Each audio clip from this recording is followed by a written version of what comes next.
Okay, so it's 7 o'clock, and we call the meeting to order. We have two sets of minutes that we can do tonight.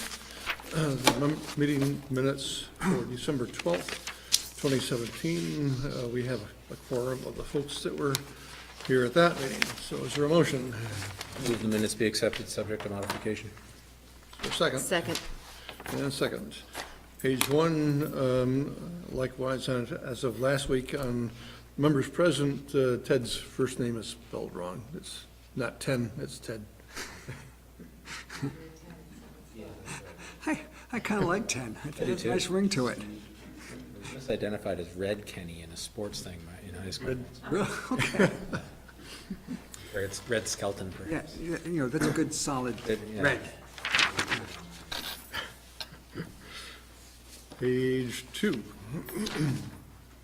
One thing on page 2, under number 5, the first paragraph, the first sentence talks about, the Champlain Housing Trust explained the grant application for the $7.8 million project. And then in the second sentence, it says Williston will be asked to be a sponsor for the grant application. So my only concern is I'm a little worried that the grant application might be confused with the $7.8 million project. So I'm wondering if that should be clarified. Does that make sense? Yeah. So the grant application is for less than Right, the total amount. right. And I wondered if maybe instead of the, it should say for. One applicant and all of the term date. So the new comprehensive town plan does encourage us to have an energy coordinator. I guess my first question is I am still a little bit confused. This isn't meant to mean I'm against it, please, but I'm still a little bit confused about how the energy coordinator position, which is an appointed position, will interact with what the role will be and how it will interact with either town staff or other boards or commissions or the town comprehensive plan. Does that make sense? I have the same question.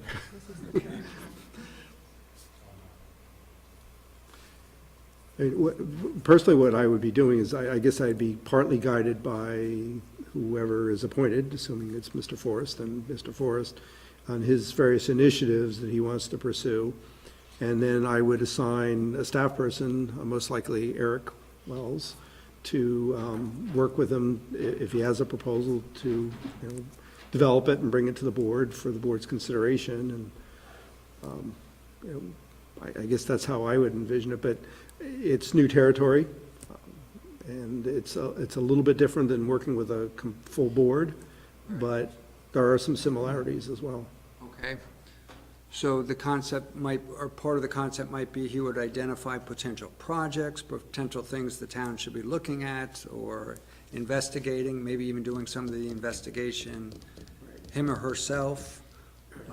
For example, he might say, well, I think the town should adopt some regulations that tighten up on building code or something.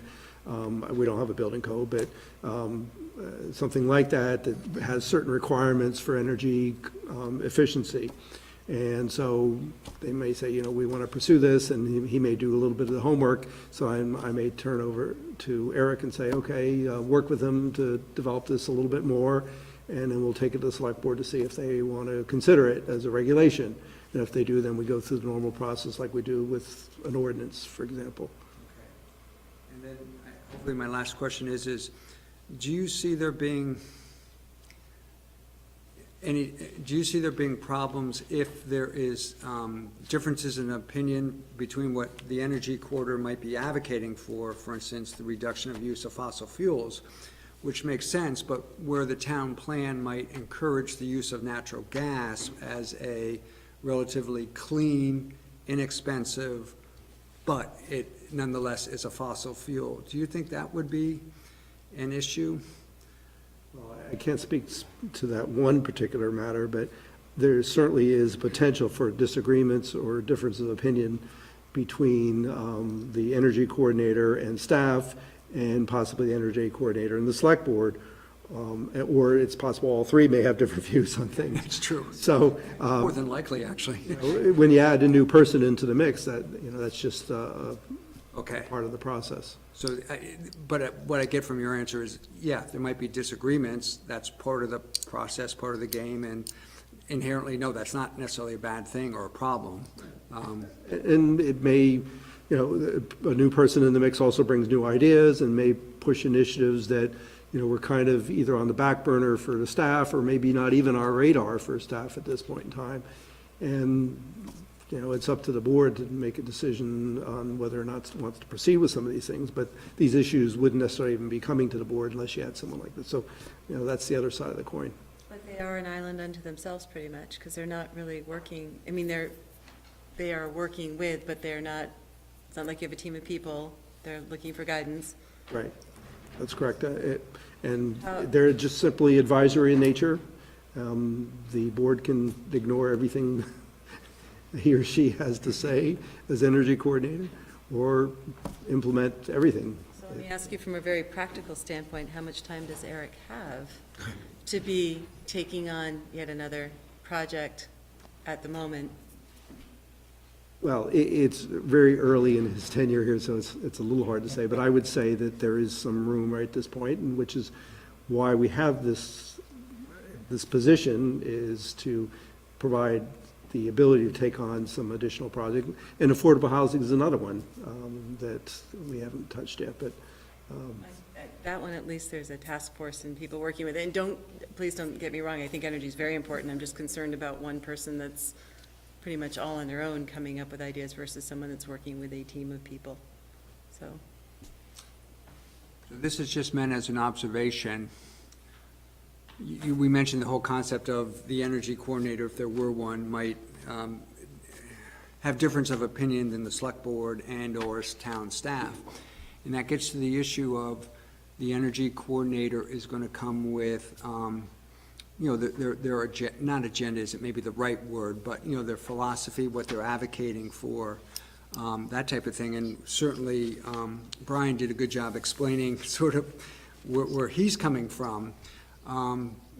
I guess my observation is we could have somebody also in the same position who might advocate from a totally different position, might be more just using this as a hypothetical example, we really ought to be maximizing the amount of natural gas we use because it's relatively clean burning and it's relatively inexpensive. So that just meant as an observation. I don't really know where that's going, but I guess my point is if we were to appoint somebody, when we do appoint somebody, is to recognize we are appointing somebody who comes with that advocacy or that opinion or philosophy, whatever the right words are there. And it's something I think or notice too as a potential, I don't know if it's an issue, but something that's on the radar. I think I'd be inclined to do a one-year term to see how it goes for a couple of different reasons. It is in the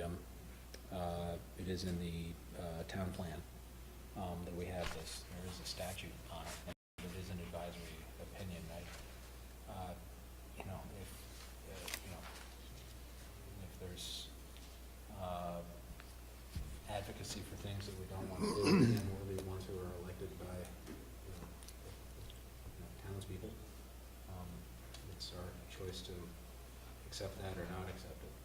But I don't think it's going to hurt too badly to have one more pair of eyes and hands on the issue. If there is, they're on one extreme, you can get somebody who says every house should have a windmill, and on the other, you could say no, every house should dig its own coal. It's democracy is messy. So we've survived. We'll probably survive this. We survived the roundabout controversy. Yeah. Probably survived. Okay. May I make a suggestion? If the board is inclined to do a one-year term, it might make sense to do it 1 year, but through June 30th, 2019. Sure.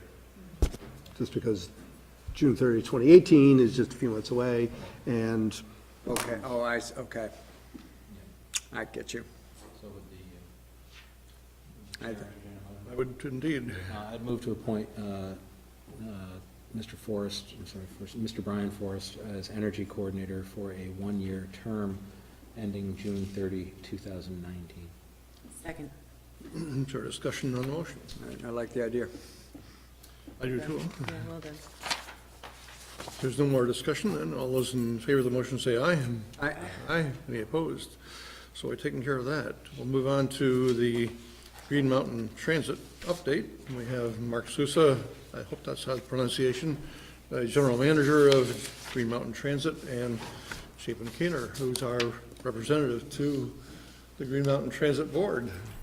So you'll need, yeah, can you? Good evening. Good evening.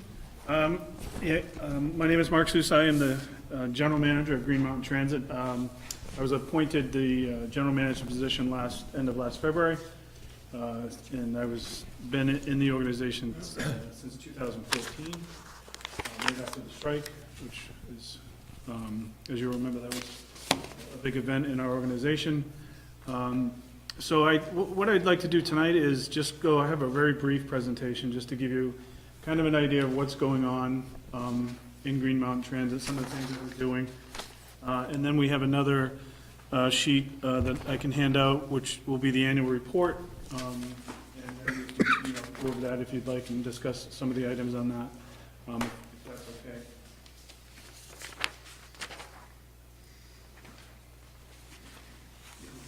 I think they sent them, but we can send them around. Yes, I think we have this as a handout. Yes. So this first slide is basically telling you pretty much what Green Mountain Transit is currently chartered to do through the Vermont legislature. There was a merge in 2011 where Green Mountain Transit Association down in Berlin and Washington County merged with Chittenden County Transportation Authority, which was the former name CCTA. And that merge happened again in 2011. At the current state, we have changed the name of the organization to Green Mountain Transit. There is a bill in the House of Representatives right now to formally change the name to Green Mountain Transit Authority, which will then puts us in 5 counties in the state with the largest transit authority in the state, with the most riders and vehicles and staff. We have 74 full-time operators, 70 full-time operators and 4 part-time operators up in Chittenden County, and we have another 35 in the 2 rural areas, Franklin, Grand Isle, and Washington County. We provide fixed route service in Chittenden County. We provide demand response in Franklin, Grand Isle, and Washington counties, and we also provide the Medicaid in the 2 rural locations, but our contractor SSTA out of Colchester provides our Medicaid transportation and E&D transportation here in Chittenden County. A lot of acronyms. Transit has a lot of acronyms. So I wanted to just kind of highlight this slide. One thing that I did when I came in, I did a whole reorganization of GMT. And previously we had 8 directors across the board, and what I tried to do is I tried to streamline it to 4 executive leaders that work direct reports to me, work with my staff, work with me, and then underneath them is the rest of the organization with finance, operations, maintenance, and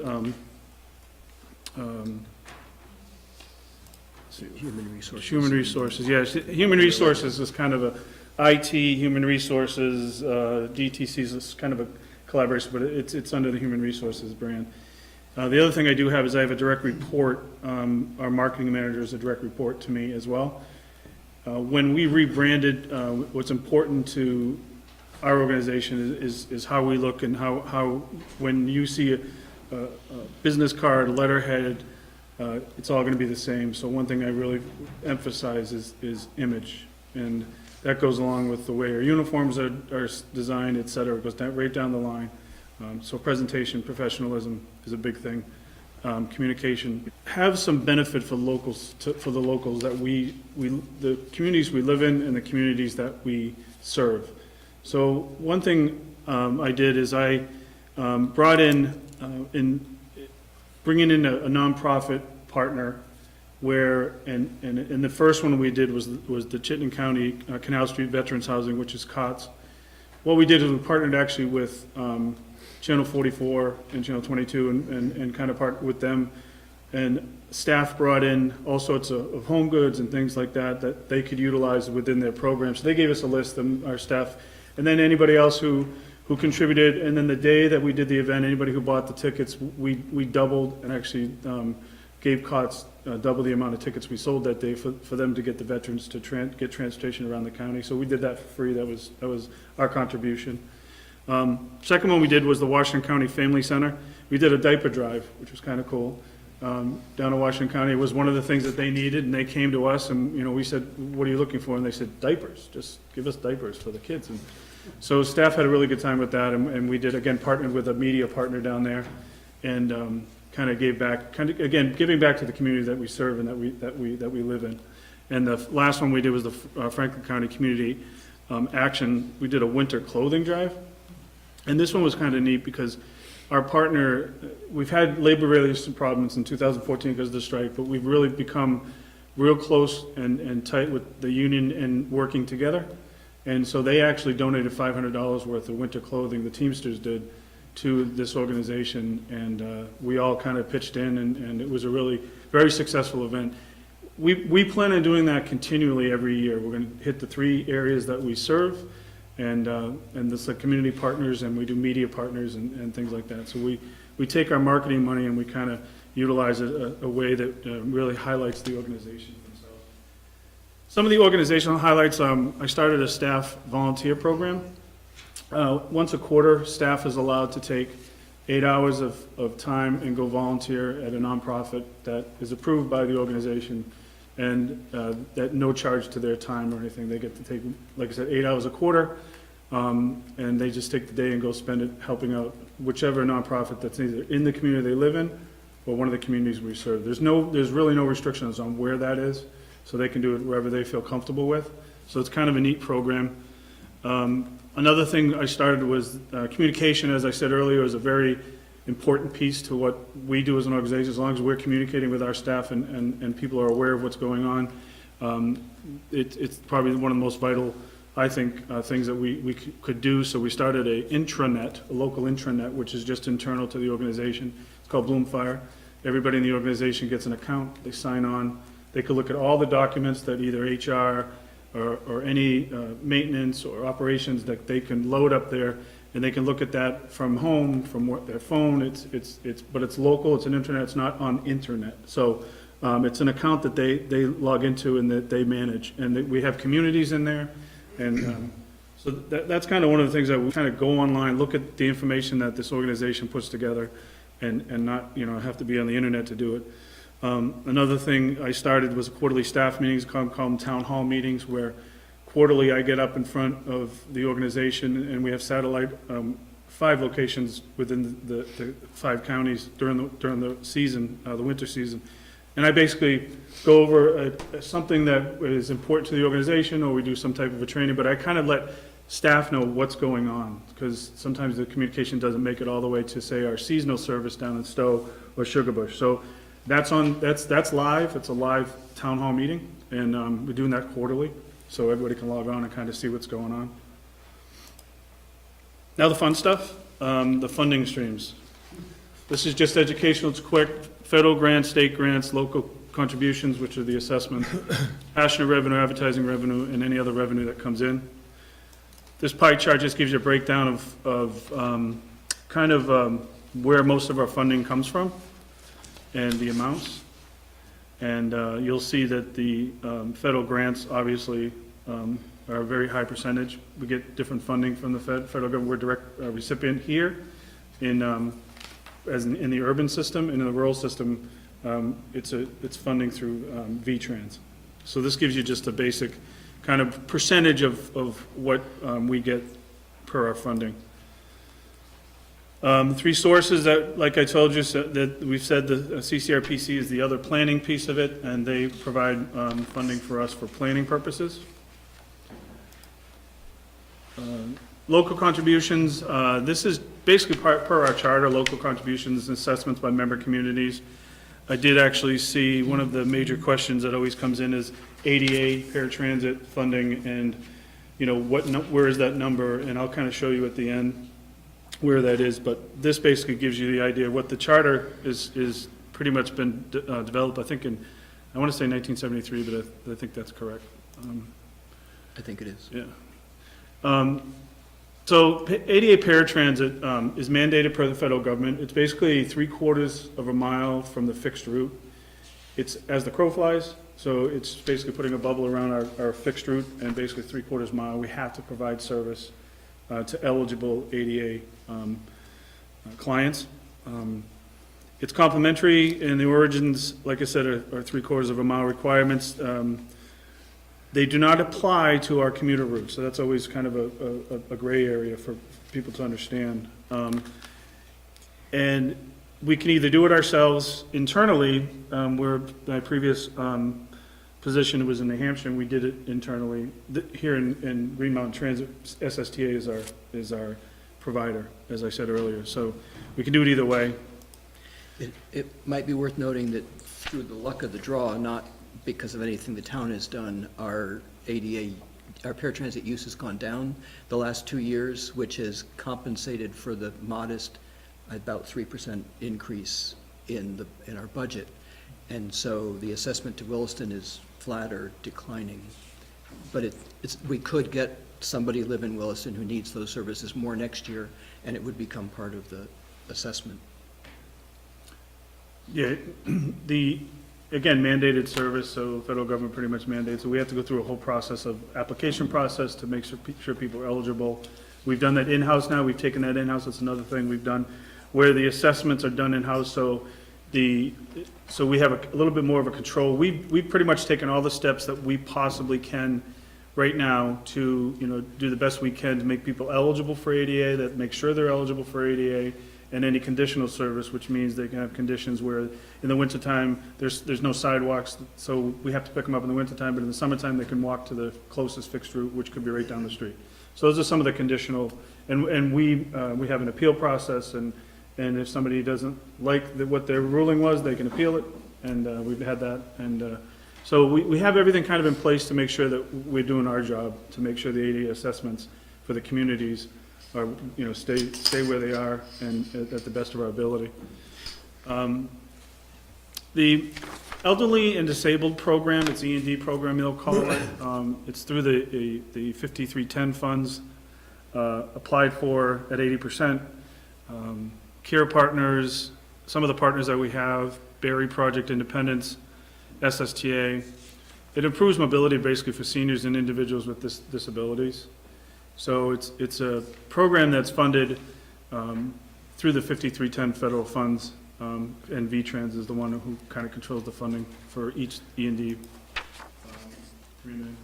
And we've been burning through that grant faster than there's going to be some sort of resolution before July 1st. The funds are going to run out before the end of the fiscal year, and we don't know what the solution's going to be. When you say we, you mean Williston or the whole region? The whole state, actually, but Whole state? SSTA, it does this service as subcontracting for Green Mountain Transit. Green Mountain Transit does the same thing in the rural areas, so it's a little bit complex. But that grant is being drawn down statewide at a rate faster than the funds will last. And so the question is what's going to happen? And that's an open question still. It wasn't really fully funded through the state this year. Some of the budgets that came down from Montpelier actually took away some funds from VTrans, and capital funding has kind of gone away. It's there, but it's nowhere near what was projected.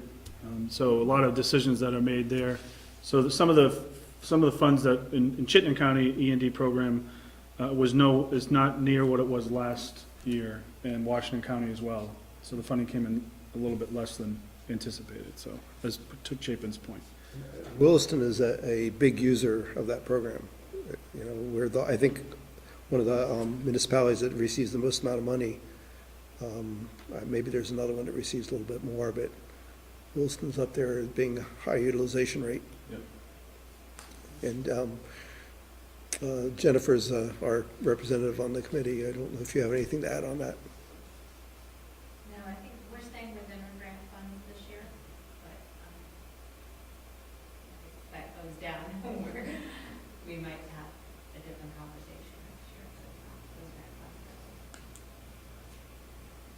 Mark and his staff are working with Murray Benner and SSTA and the state to address it.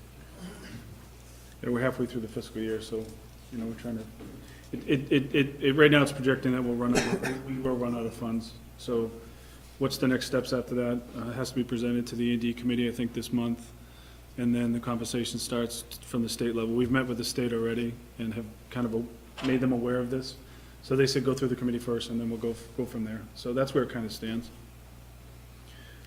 And then the slide here with the ADA ridership going down. I think the total assessment for Williston went down $5,400 in fiscal year 19. Paratransit, as you see the ridership. And one thing I want to mention about the paratransit is where Williston's, I think the paratransit went down, South Burlington's could go up. And the reason being is somebody moves from Williston to South Burlington is now utilizing the services. And a kind of a story about that is that we had two nuns move from one community to South Burlington and utilize the service every day. And they're more than qualified to do that. And so when they started adding those trips, their percentages went up. And you know, that could be as simple as two people moving to another community. And so it's kind of one of these things where, you know, it's, you know, could affect Williston if those two nuns came into town here. So that's kind of what I'm just trying to make, you know, the point. And again, mandated, depending on where they live.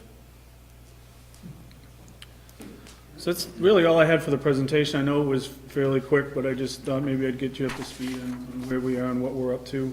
If you have any questions. Quite often, I'll probably see a bus that has nobody on it. And how frequently how do you keep track of your passengers on each route every day and for the year? So we, several things. We are currently doing a comprehensive service analysis of our whole system. We haven't done, since '73, we've added service, but we've never quite looked at it as a whole in all 5 counties, rural and urban. So we're doing that. This is going into, it's over a year now in the process. It's been a lot of data. All the information is on our website. It's called the Next Gen. And that actually, we have all the ridership data, we have all the information, and they've pretty much reviewed every scenario analysis of each stop, each route, and times, fare analysis, pretty comprehensive. If you go online, you'll see all the route scenarios, and there has not been a final recommendation. We're currently still doing some ride checks to verify, so we're actually putting staff on these buses for several days to kind of manually add in the ride checks, because some of the ride checks came through a little bit off.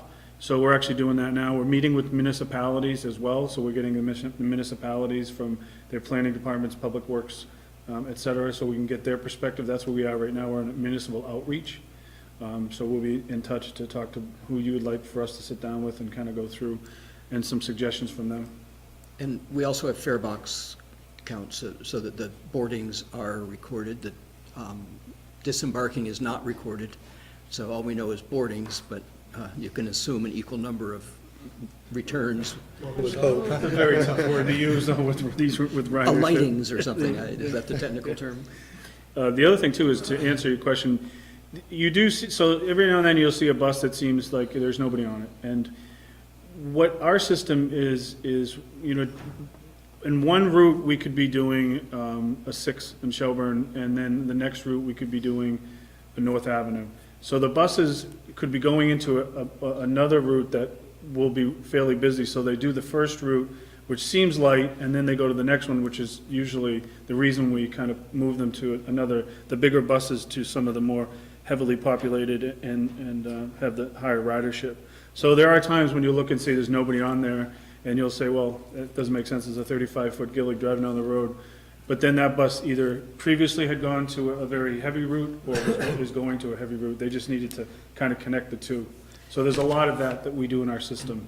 And overall, our numbers track very well in terms of like the state benchmarks for what is a successful route. Our urban system is in very good rates well. 2.4 million boardings last year system-wide. The number one between Burlington here is the second most ridden, and it's about 440,000 boardings last year. Now, that's the whole route. We don't know how many of those were in Williston or ending in Williston. And I can say, too, as I used to commute on the bus since it came to the village, there are two buses in the afternoon, and the second one is often very empty. But if that second bus were not there, I wouldn't have been on the first one because I wouldn't have had a safety net to know if I got out of work late that I still could get home. And so that second bus served a function even when it wasn't getting many passengers. But we do look at all of that. And can I segue into a couple other things? Sure, absolutely. So my name is Chapin Kaner. I'm your commissioner on the GMT Board of Commissioners. I'm actually the chair for the second year, ending in June 30th. And last year I gave you a general update about GMT. I'm really glad you got to meet Mark and sort of hear his style and how he manages. We are basically a municipality by all the regulations and laws and have to deal with all the meetings, things that you do, and managing 200 employees and a $200 million budget. I would like to just highlight that Amy Brewer is my alternate since last year when you appointed her. And she has been coming to most of our board meetings, which I'm the only commissioner who has the alternate there as well most of the time, which has been wonderful. And so you have good representation, and she's also participated in the Finance Committee. And to highlight the thing about the improved relationship with labor, we have a 5-year contract now that at the request of the dry operators to go from a 3-year to a 5-year contract because they're so positive about the relationship with management. And Mark is a big part of that. Revenue, however, is tight. As you know, both our federal funds and our state funds have been shrinking and have become tighter. The comprehensive system analysis that we are in the middle of, also called the Next Gen study, has some pretty harsh news for our 1V, the village run. It does not have the numbers that would support maintaining that route. And it's not to say it will be dropped, but it is in the recommendations for that route that it not be continued. I'm interested in finding alternative ways to keep service for people in the village, and so I'm going to be reaching out on social media and perhaps writing an op-ed to try to stimulate some more conversation. Things like, what if it just ran from Taft Corners to the Park and Ride in Richmond, which we don't serve now?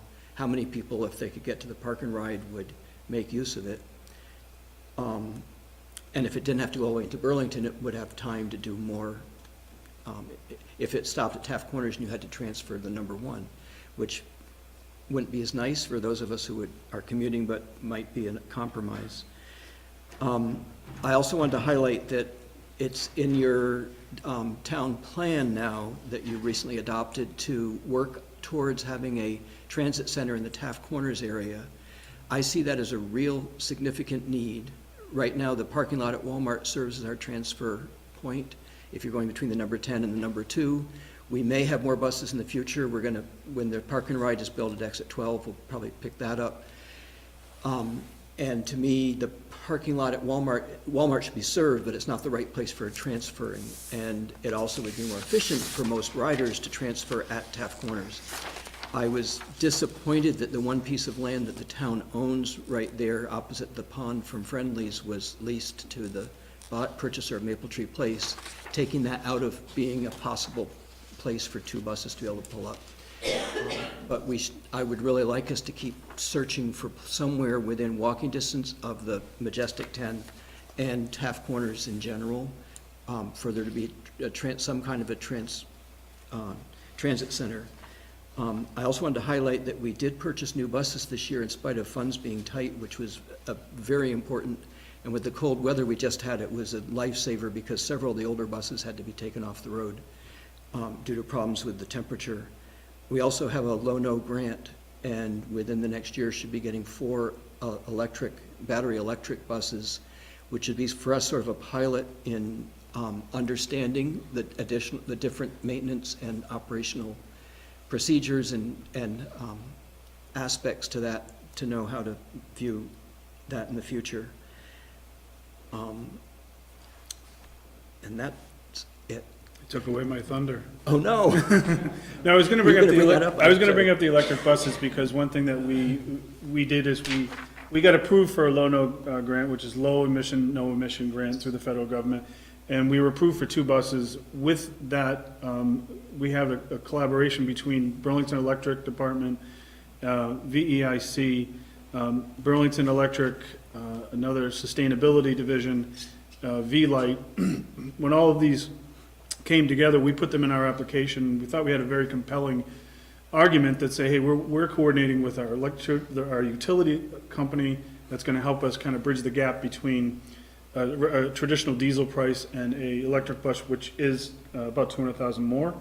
And VTrans had agreed to pay for the original price of the original diesel price. So we had to go out and try to figure out a way to do it. And honestly, through the creativity of funding with our staff and all the other partners, we were able to draw down more federal funds to get 4 buses. So those 4 buses, they will be on the street, hopefully within. I would love to have them in the spring, but it looks like we're going to push that back to get them on the road. And then there's really a lot of data that we're going to collect, and we're going to take the diesel buses we just received, and we're going to take the electric buses. We're going to do comparisons as much as you can, and try to figure out what that number looks like and what your return on investment is, and all of those factors. So in the future, if the VW settlement comes through, which I just read, somebody just told me that it's going to the legislature through the Vermont Digger. I was advised of that today. But if that comes through and we are able to buy more electric buses, we will then have enough information and data to kind of justify and kind of show that that makes sense to do it. A lot of things we have to worry about is how many hours can it be on the road, how much of the battery life, how long will it last. There's a lot of questions.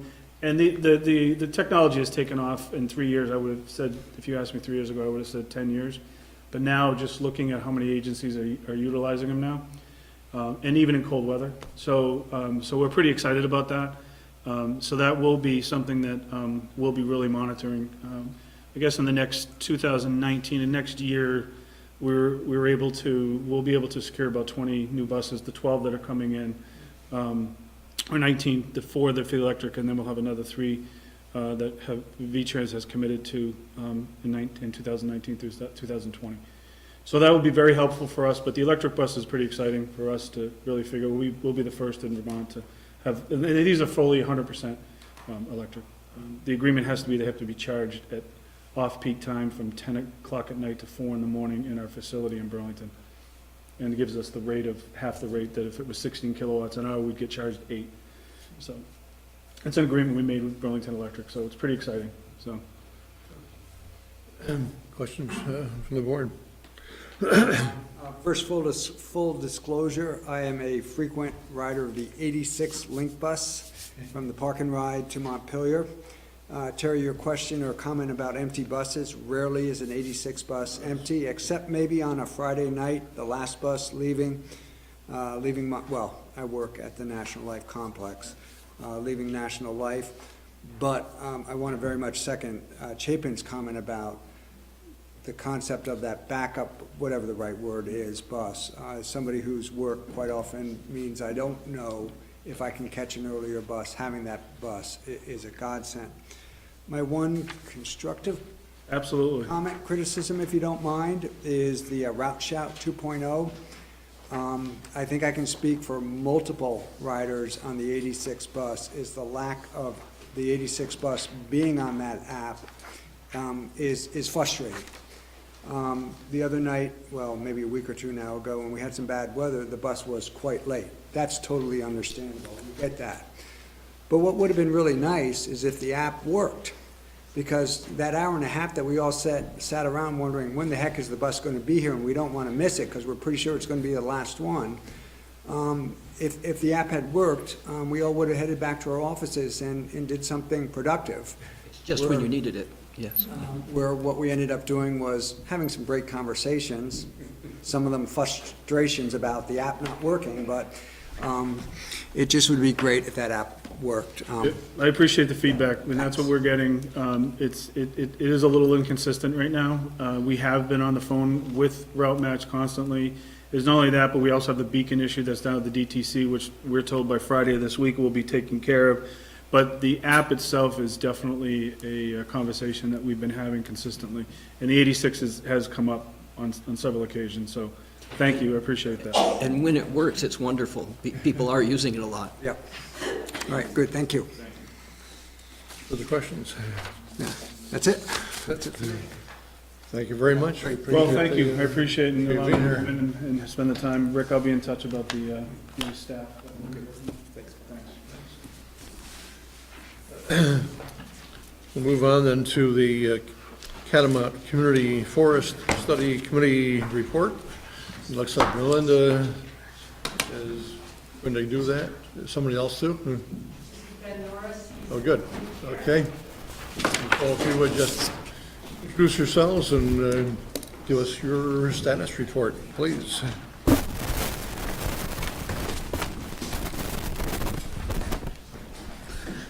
Welcome. How you doing?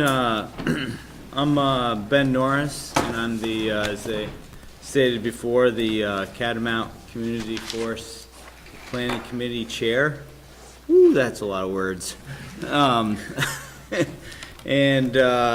So I'm just going to give I kind of have a little list here of all the stuff I wanted to talk about. So far, the committee has gotten together and met 6 times.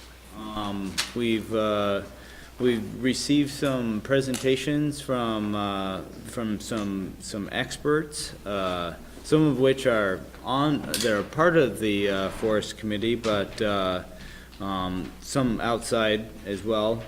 We heard from Ethan Tapper, who is the Chittenden County forester, who kind of gave a overview of community forestry in general, and discussed some very specific examples of other projects that have occurred and how those things have worked well, and how maybe they have not worked well, and kind of gave an overview of how some examples of how to put the thing together.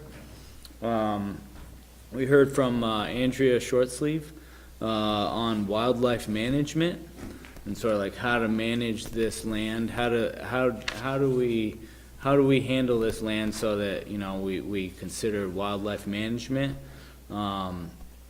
She's the private lands habitat biologist. So we heard from her on her recommendations. Kate Warner from the Trust for Public Land gave a review of aquical restrictions that sort of are going to come along with the grants that are going to use to partially fund the project. So all the rules that we'd have to be following once they put their money in. We heard from Court Longenbach, and we gave us kind of an overview of how the Catamount Outdoor Family Center currently runs, and particularly at the understanding what are the things that they need to continue to function. We heard from Leah Davison from the Little Bellas program, and who their program utilizes the Catamount Outdoor Family Center currently, and we kind of got an understanding of what kind of environment that, and the different facilities that they would need to continue to function there. We heard from a couple members of the Audubon Society who, you know, kind of, a lot of people are using that location for birding, and they kind of gave an overview of what kind of bird habitat is there and what are some of the things that we could do to sort of keep that going, to make sure that the birds are protected there. We've had sort of 2 public outreach meetings since we started. There was in August, there was a walk and talk meeting at Catamount where we had over 15 people attend, kind of getting a view of the land and a lot of questions and answers. In December, there was an open house where we had over 30 people come to, you know, hear about the status of things and also to give input to us. We had, we've started basically, you know, reviewing the Catamount Community Forest Plan, the Community Forest Management Plan. We've started to really kind of go through each line of that and make sure that it's kind of what we would recommend that the select board would do. I think that, you know, that's really going to be the focus of the committee and over the next few months is really is looking at that. And we've made a couple of attempts to vote on some key issues and then actually decided that we weren't quite ready. Yeah, I think that as we tried to say, okay, well, how do we all feel about key issues? And then we realized that we needed some more time to keep talking about it, so. Yeah, I mean, specifically related to incorporating multiple recreational uses on the property, just based on some of the public input the committee has gotten that around allowing dogs, you know, potentially permitting hunting. Some people were interested in a disc golf course. Some other people were interested in ice skating on the pond.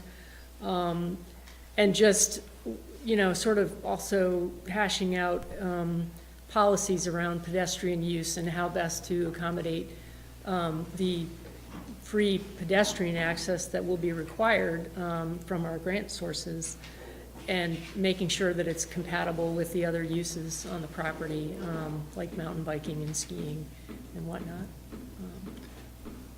But some of those decisions are going to be harder to make than others, and the committee has done well in sort of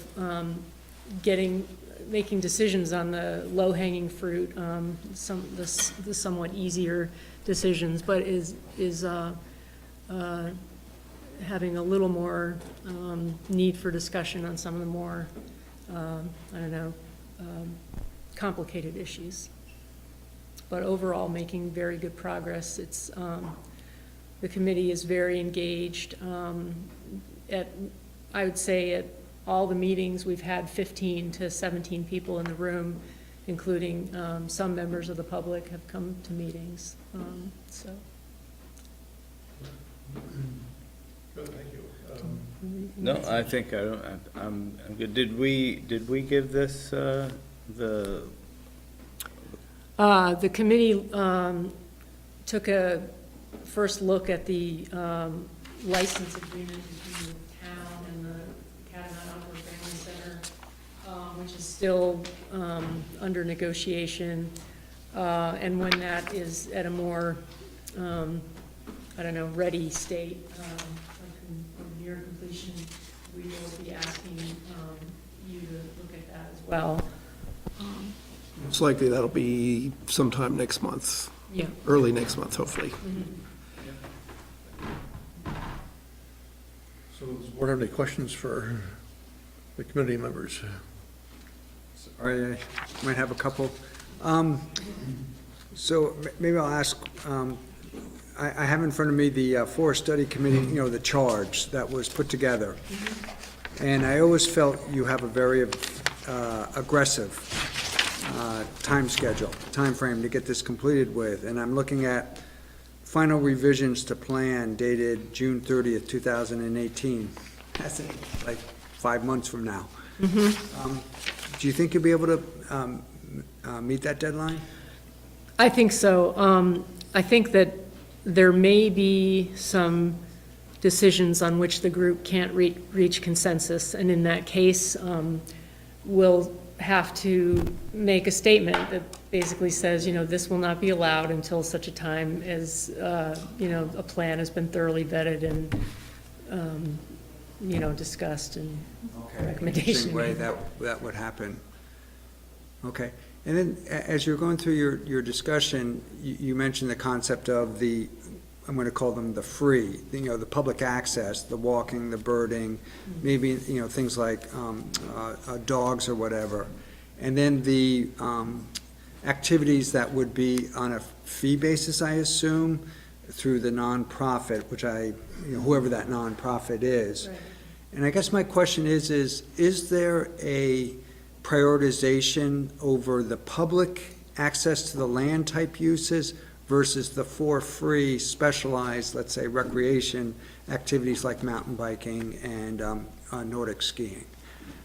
I guess I don't really understand. Okay, it's just, I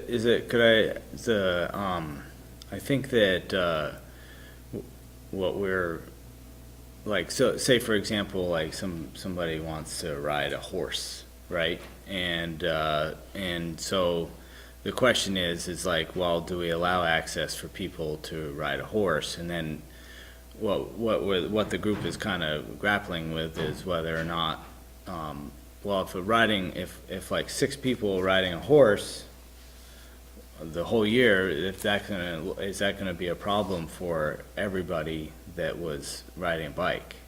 So it's kind of trying to find that balance. And then in terms of like public use versus like whether you have to pay to use it, then I think that you'll be coming into whether or not so if the license agreement kind of gives charge to the Catamount Outdoor Family Center to have to make enough money to stay solvent, then like every time we allow access to it for free, then we have to look at where is the revenue stream coming to support, say, some other activities that we would want to keep there.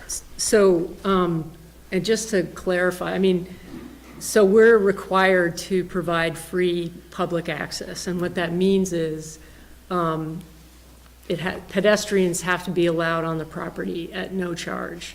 And so what the committee is trying to hash out is where can that type of activity take place and, not conflict with other types of activities like a mountain biking race or something like that. So those are the decisions that they're looking at. And, I think the committee feels that the pedestrian, in general, the free pedestrian use is not really going to conflict with other uses. As long as there's some common sense policies, like, if a race is going on, be aware of where that's happening and walk on other trails.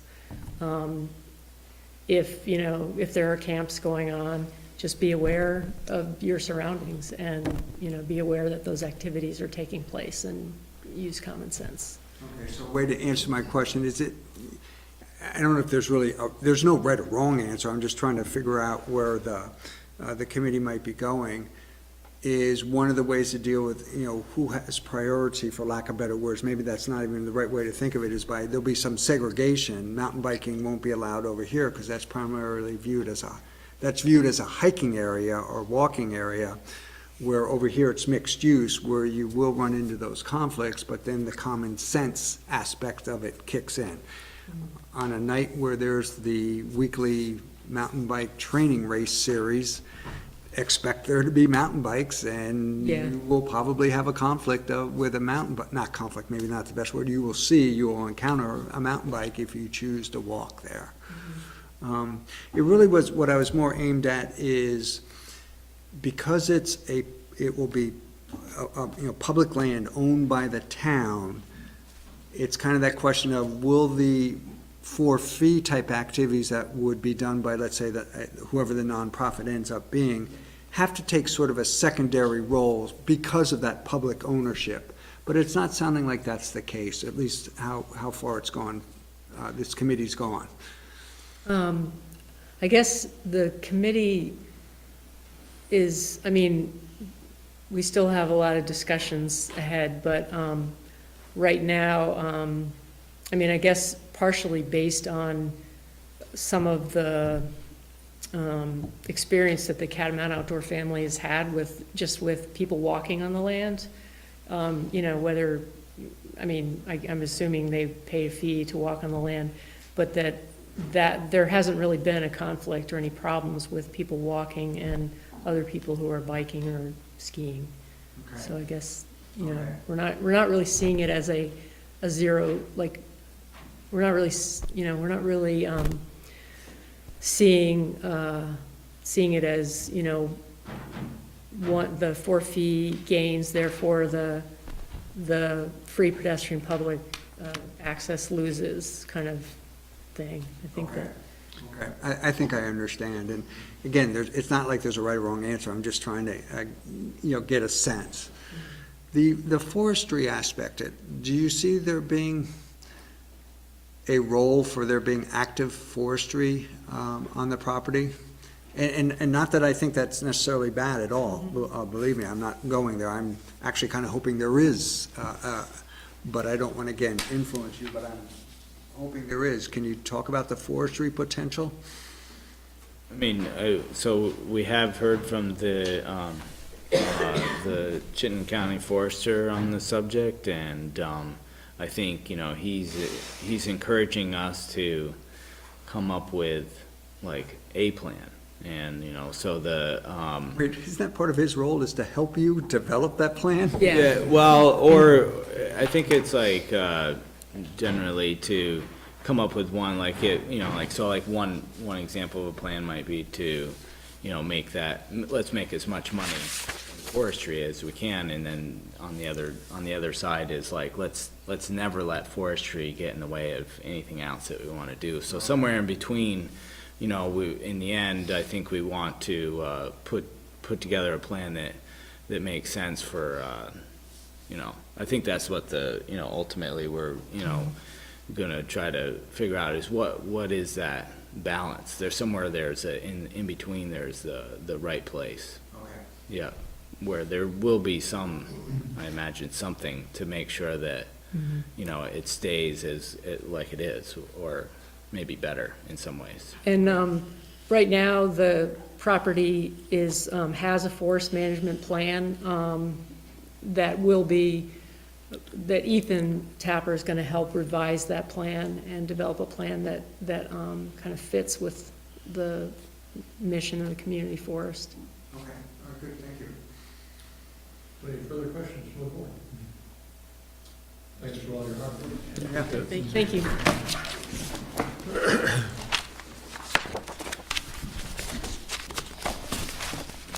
So next on our agenda is the keeping of chickens regulation. We have a draft ordinance, but before we do that, we do have two people from the Department of Health here tonight, Dr. Natalie Quitt and Kayla Donahue. So if you'd move to the table, give us a little bit of a briefing about yourselves, introduce yourselves, and some information on health concerns on raising chickens. Yes, I'm Natalie Quitt. Thanks for inviting me.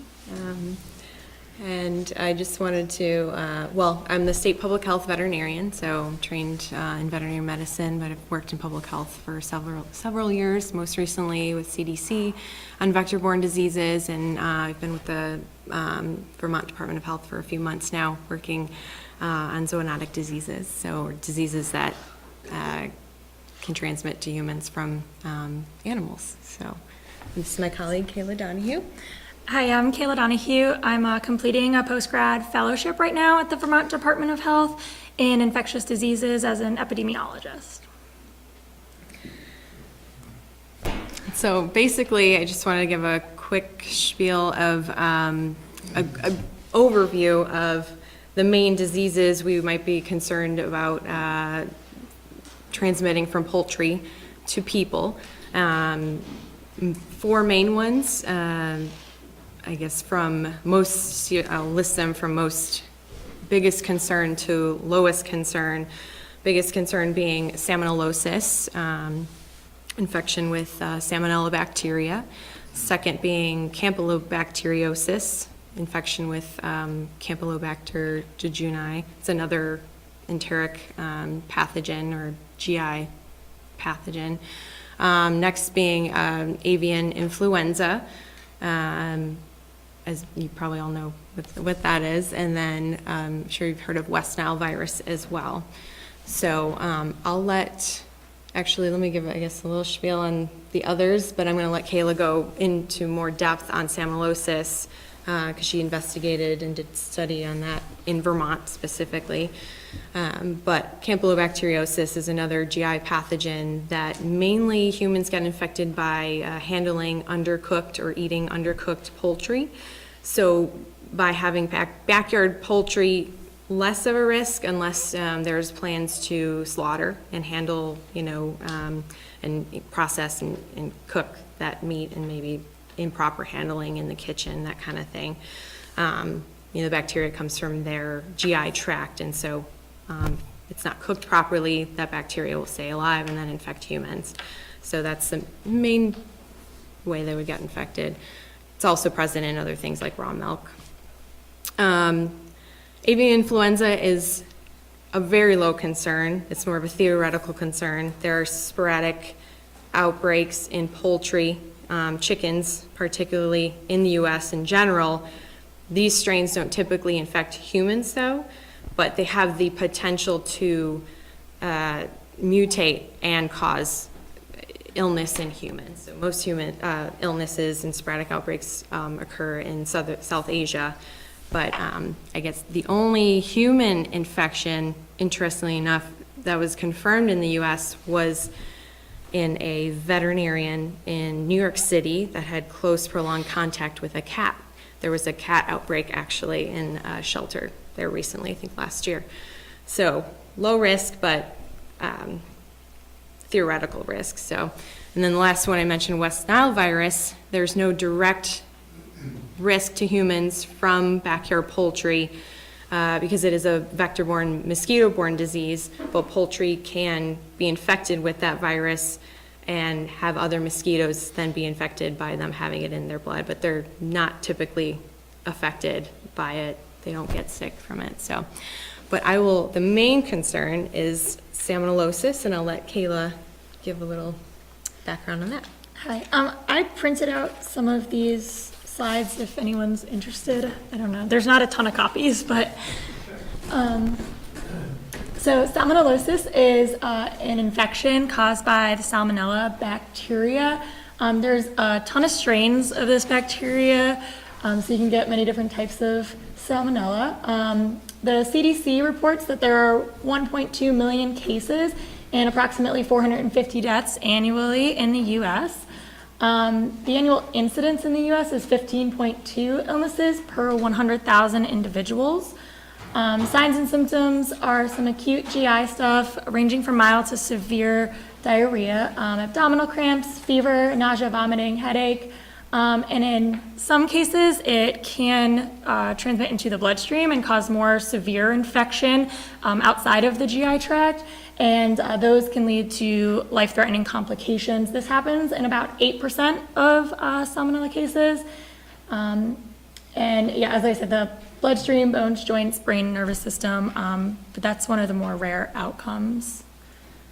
So the way it's spread through animals, this is kind of the general way a lot of GI pathogens are spread through animals, is that the animals shed the pathogens in young animals, so the baby chicks and baby ducklings are more likely to shed these pathogens. So the pathogens contaminate the environment around the animals. People get exposed to the pathogens by coming in contact with the animals themselves or that environment.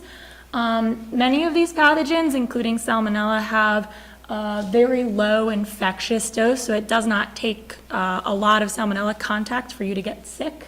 And then people get sick after being exposed to them, and children are at the most risk for serious illness, as well as elderly adults over 65, and those who are immunocompromised, people who have other conditions like cancer or HIV. So Salmonella lives in the intestinal tract of humans and animals, and eating a contaminated food or drinking contaminated water can lead to infection. And then, as I talked about before, touching the animals or their environments can expose you to the germs. So here are just some live poultry trends, Salmonella associated with live poultry trends in the US and in Vermont. So those dark red bars are the number of cases in the US and the case count for those obtained. So again, next slide. This is just highlighting children cases. We have into 2017, and then the orange bars are the ones associated with poultry. So you can really see the big proportion of the children under age 10 who are affected with Salmonella are affected due to contact with live poultry as opposed to other methods of getting Salmonella. So some other risk factors. So the top is data that was collected from 2011 to 2017. So 42% of those cases were in children under the age of 10. 95% of the people who had Salmonella reported owning less than 25 chicks. So we're talking like low numbers, backyard flocks versus agricultural for most cases. And then 77% reported keeping the chicks inside their homes. Are associated with getting Salmonella is having the birds in close proximity to your living quarters. And then in 2017, I have a little bit more data because this was the outbreak that I did most of my research on. 92% were purchased within this poultry season, so that was within the year 2017. 77% said that they were aware of the connection between poultry and Salmonella. So a lot of these people had the knowledge, they just weren't necessarily using the right techniques to protect themselves from Salmonella. So you can see that 62% said that they always, which was defined in the questionnaire by 95 to 100% of the time, wash their hands directly after handling the live poultry. So reportedly pretty high, but still if you have almost 40% not washing their hands after touching poultry, that's another big risk factor. And then 77% said that they had direct contact with the poultry themselves or their cages and enclosures. There were 2 cases actually, both in children that had no contact with the poultry at all. They got sick from contact with other people in their household. So it is possible to get Salmonella without directly touching the poultry as well, with it just being in the environment or coming from the hands of another person.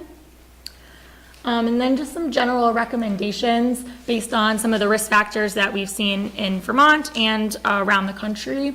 After you touch a bird or anything in the area where it lives or roams, always wash your hands thoroughly with soap and water. If you do not have soap and water available, hand sanitizer is a second best where you prepare food, cook, or eat, like the kitchen. And then set aside a pair of shoes to wear while taking care of birds. So those shoes really shouldn't come in your house ever. They should be like poultry handling specific shoes. And then good knowledge of hand hygiene and its importance after handling the birds. And then don't eat or drink in areas where the birds live or roam, and avoid kissing your birds or snuggling with them, despite how adorable they are. And then really avoid touching your mouth if you feel the need to snuggle or kiss them. So, thank you. In Vermont, what's the incidence of salmonella in eggs? So we don't typically test eggs for salmonella if there's like a single case. In situations where I would anticipate us testing food items would be in like a large scale outbreak that was linked back to a specific restaurant or a specific food item. I have not had any personal experience with that, so I'm not sure. But the eggs that come from your chickens in your backyard can be contaminated with salmonella, mostly because of the fecal matter in the environment. So there are a separate set of guidelines from CDC about the handling of eggs in your home. You should remove them from the poultry environment quickly. The longer they sit there, the more likely they are to come in contact with fecal matter. And then you should wash them thoroughly. At home, there are some EPA-approved products to do that, and those are the best recommended, or using one of the scrubber brushes if you don't want to put any chemicals on your eggs, and then refrigerating them if they're going to be kept out for more than 24 hours or so, or not consumed quickly after collecting them. But yeah, I don't know what the incidence of how many eggs you come in contact with that have salmonella. Right. I think at least years ago, there was it was well known that chicken eggs harbored salmonella within the egg. And if they weren't cooked thoroughly, people could get sick from eating improperly cooked eggs. That's probably still true. Yeah, and the way we would hear about it, like Kayla said, is if there were human illnesses that we could link to, eating probably improperly cooked eggs, but that's how we would measure that.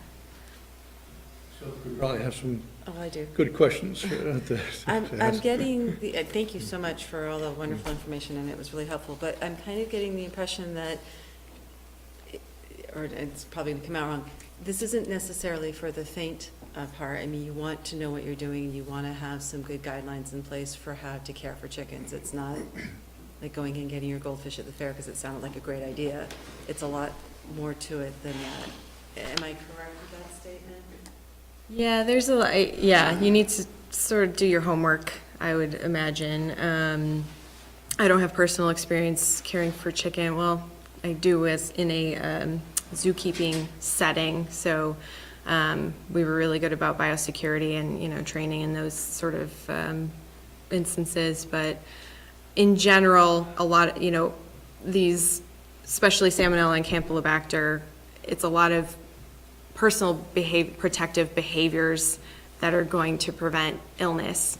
Salmonella and Campylobacter are both commensal organisms, so the poultry are infected with them. They don't have illness from it, so they can intermittently shed that bacteria in their feces, all the time. And so there has to be a constant level of awareness and protection, personal protection that people are partaking in. As a father, it seems like the most concern is going to be with the younger children. Yes, And absolutely. trying to teach them, and parents being vigilant enough to make sure that they're watching these children so that you don't end up with a much bigger problem. Absolutely. Yeah, and children are at high risk, not only because, not fully developed immune system, but because, they don't have as good of hand hygiene as adults do, and they are, drawn to probably the younger animals like chicks and ducklings, and they're more handheld and, of course, want to kiss them and that kind of thing. And, I think you may have said this too, those younger animals are the ones who actually are shedding more bacteria, also because, they're usually coming through mail order, stressful sort of situations that can make them shed more bacteria. Any further questions? So do you actually have an opinion as to whether we should allow Thank chickens? you, I was going to ask that. Nothing like putting you on the spot. Because I'm for it. I mean, I mean, you can't, it's just tough to put any sort of policy in place that will make someone take personal protective measures all the time. I think the benefits are there, as far as main reasons people are moving to backyard chickens is, you know, organic movements, local, you know, food movements, wanting to make sure they're, you know, they know where their food is coming from, and that animals are treated humanely. And they're really, I guess they're really nice animals. You can even handle them, I know. So, but yeah, those risks are always there, as they can be with any animal you raise. You know, there's campylobacteriosis, that other bacteria I mentioned, is also been linked to pet store puppies. And their feces. Salmonella has been linked to dog feces as well, you know, especially those that are fed raw diets and that kind of thing. So, you know, hygiene in general is good practice. It's just making sure that, yeah, people are aware of it, and giving them proper information. I actually have 2 other follow-up questions, if that's all right. How long does a chicken live? And how long does it lay eggs? They rarely live a natural lifetime, do they? I mean, But assuming, and I guess. Yeah, it depends on what you're using for. If it's strictly eggs, yeah, I don't have any personal experience, but I had some friends in North Carolina that had some chickens, and I think they were good layers for 4 years maybe or so, but people get attached and they want to, you know. That's what I'm getting at. So assuming you've gotten attached to Bessie Yeah. and she's in a lovely, comfortable house and all of these things, but she's no longer laying eggs, am I looking at 10 years, 12 years, 20 years? You I have don't know no that idea. answer, yeah. I didn't come prepared with that, but.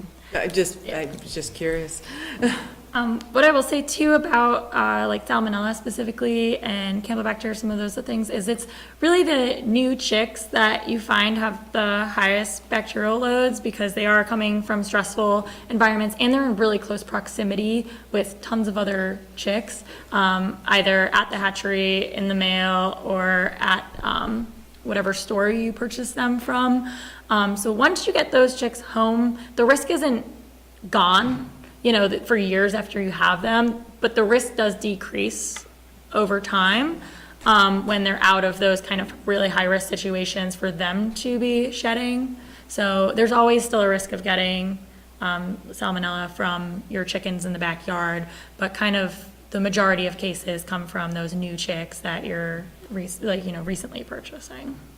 It's similar to that, more cases are associated with persons who have had poultry for less than a year, because they're new to the practice, and so they might have not gotten their biosecurity practices completely down. So that also improves as you have chickens longer.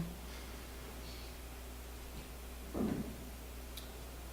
guess the question I want to ask, is following up on something you started to talk about, is compared to other animals that a residential home might have, dogs, cats, rabbits, birds, ferrets, I don't know what else, maybe even swine, or where do chickens, how do chickens, in terms of the public health risk, are chickens more risky, less risky, about the same? You can't really answer that.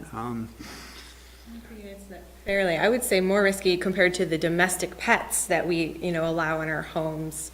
I would say probably in the same level as other agriculture animals. We've had salmonellosis linked to other, goats and E. coli from, cattle and that kind of thing. So the difference is, I think these agriculture animals are now being raised in a sort of more home environment on a smaller scale, and so that cross-contamination is easier between the home environment, where you prepare your food, where your young children are, versus on a farm, commercial farm practices that have very strict biosecurity practices, so.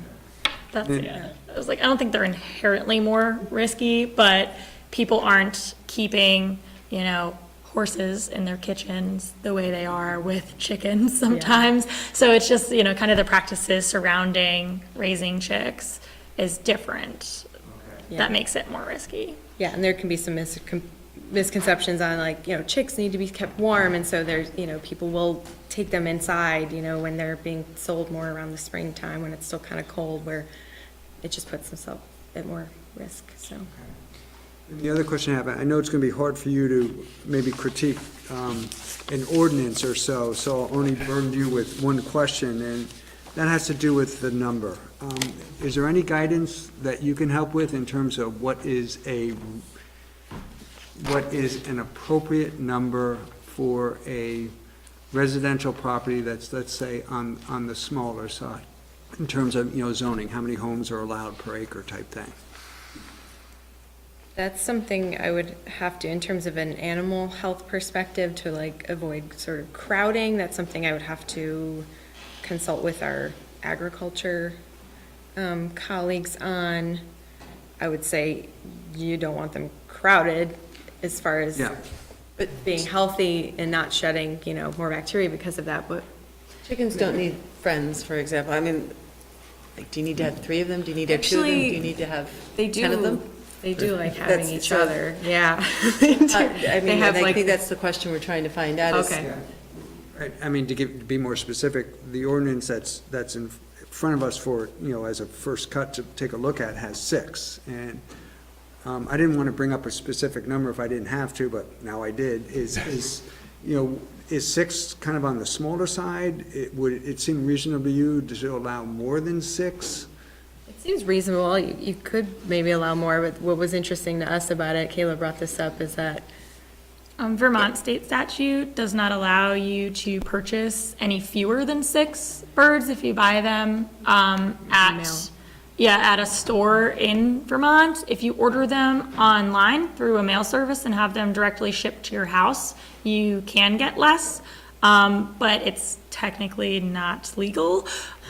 So when you say 6, that's kind of people don't have a choice to get any fewer than 6. So I wouldn't go lower than that because you'll conflict with some other rules. But I guess like the anticipated issues I could see with that is this year, for example, I heard when I was interviewing a lot of these cases that there was a high mortality rate among chicks for I think a couple of reasons, but one that was mentioned was our really cold spring.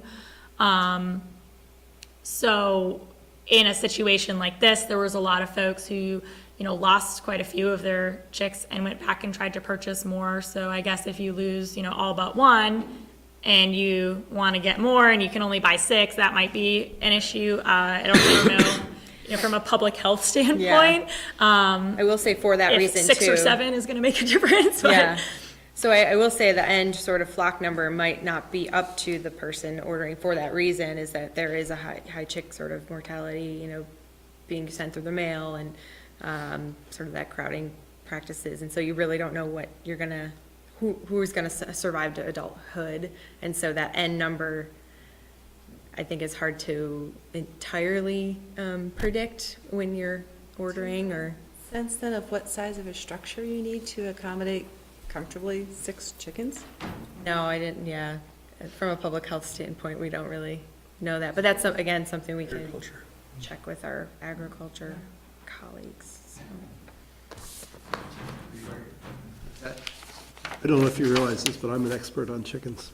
At least as far as the internet helps. The average lifespan, to answer the question, is in the range of 7 to 8 years, although there have been 1 or 2 that exceeded 11 years, and I think one might even made it to 16 years, according to the Guinness Book of World Records. But as far as laying eggs, the internet tells me that they don't stop at a certain age, they just gradually lay less and less until the end of their life, in which case production ceases. So I think that answers that one question. So there's folks in the audience who are interested in this subject. Do you have any questions for our experts tonight? No, we're here because we support the ordinance, and I'm really happy to even with your concerns that the proper precautions, that it would, that you support the idea, so. And even though I do not want to have them in my house, I support the idea that people in my neighborhood would be able to have them. I think it would be, great. I should reiterate that that's my personal opinion, Right. not the opinion of the Vermont Department No, of I Health. appreciate it. But, Thank you. but I will say CDC also doesn't discourage people from having, they really just make sure you have those protective measures in place and that you're aware of the risks, so. I would just add a comment. I chicken painter. I grew up as a 4-H'er with poultry and other things. And I was wondering if I wanted chickens in retirement. And so when Front Porch Forum had somebody looking for someone to take care of their chickens when they went on vacation, chicken sitting, so to speak, I responded just because I wanted to see what it was like. And through that, wound up sitting for chickens from several people in Williston at different times when they're going on vacation and it's 20 below. And what I can just say is the flocking behaviors, there sort of need to be a minimum of 3. And when you get more than 8 or 10, you're sort of out of the realm of the backyard chickens, in my view. I have sat for someone who had 9 or 10, and it just seemed like that was more of a production, whereas the 3 to 6 to 8 felt like a backyard chicken thing.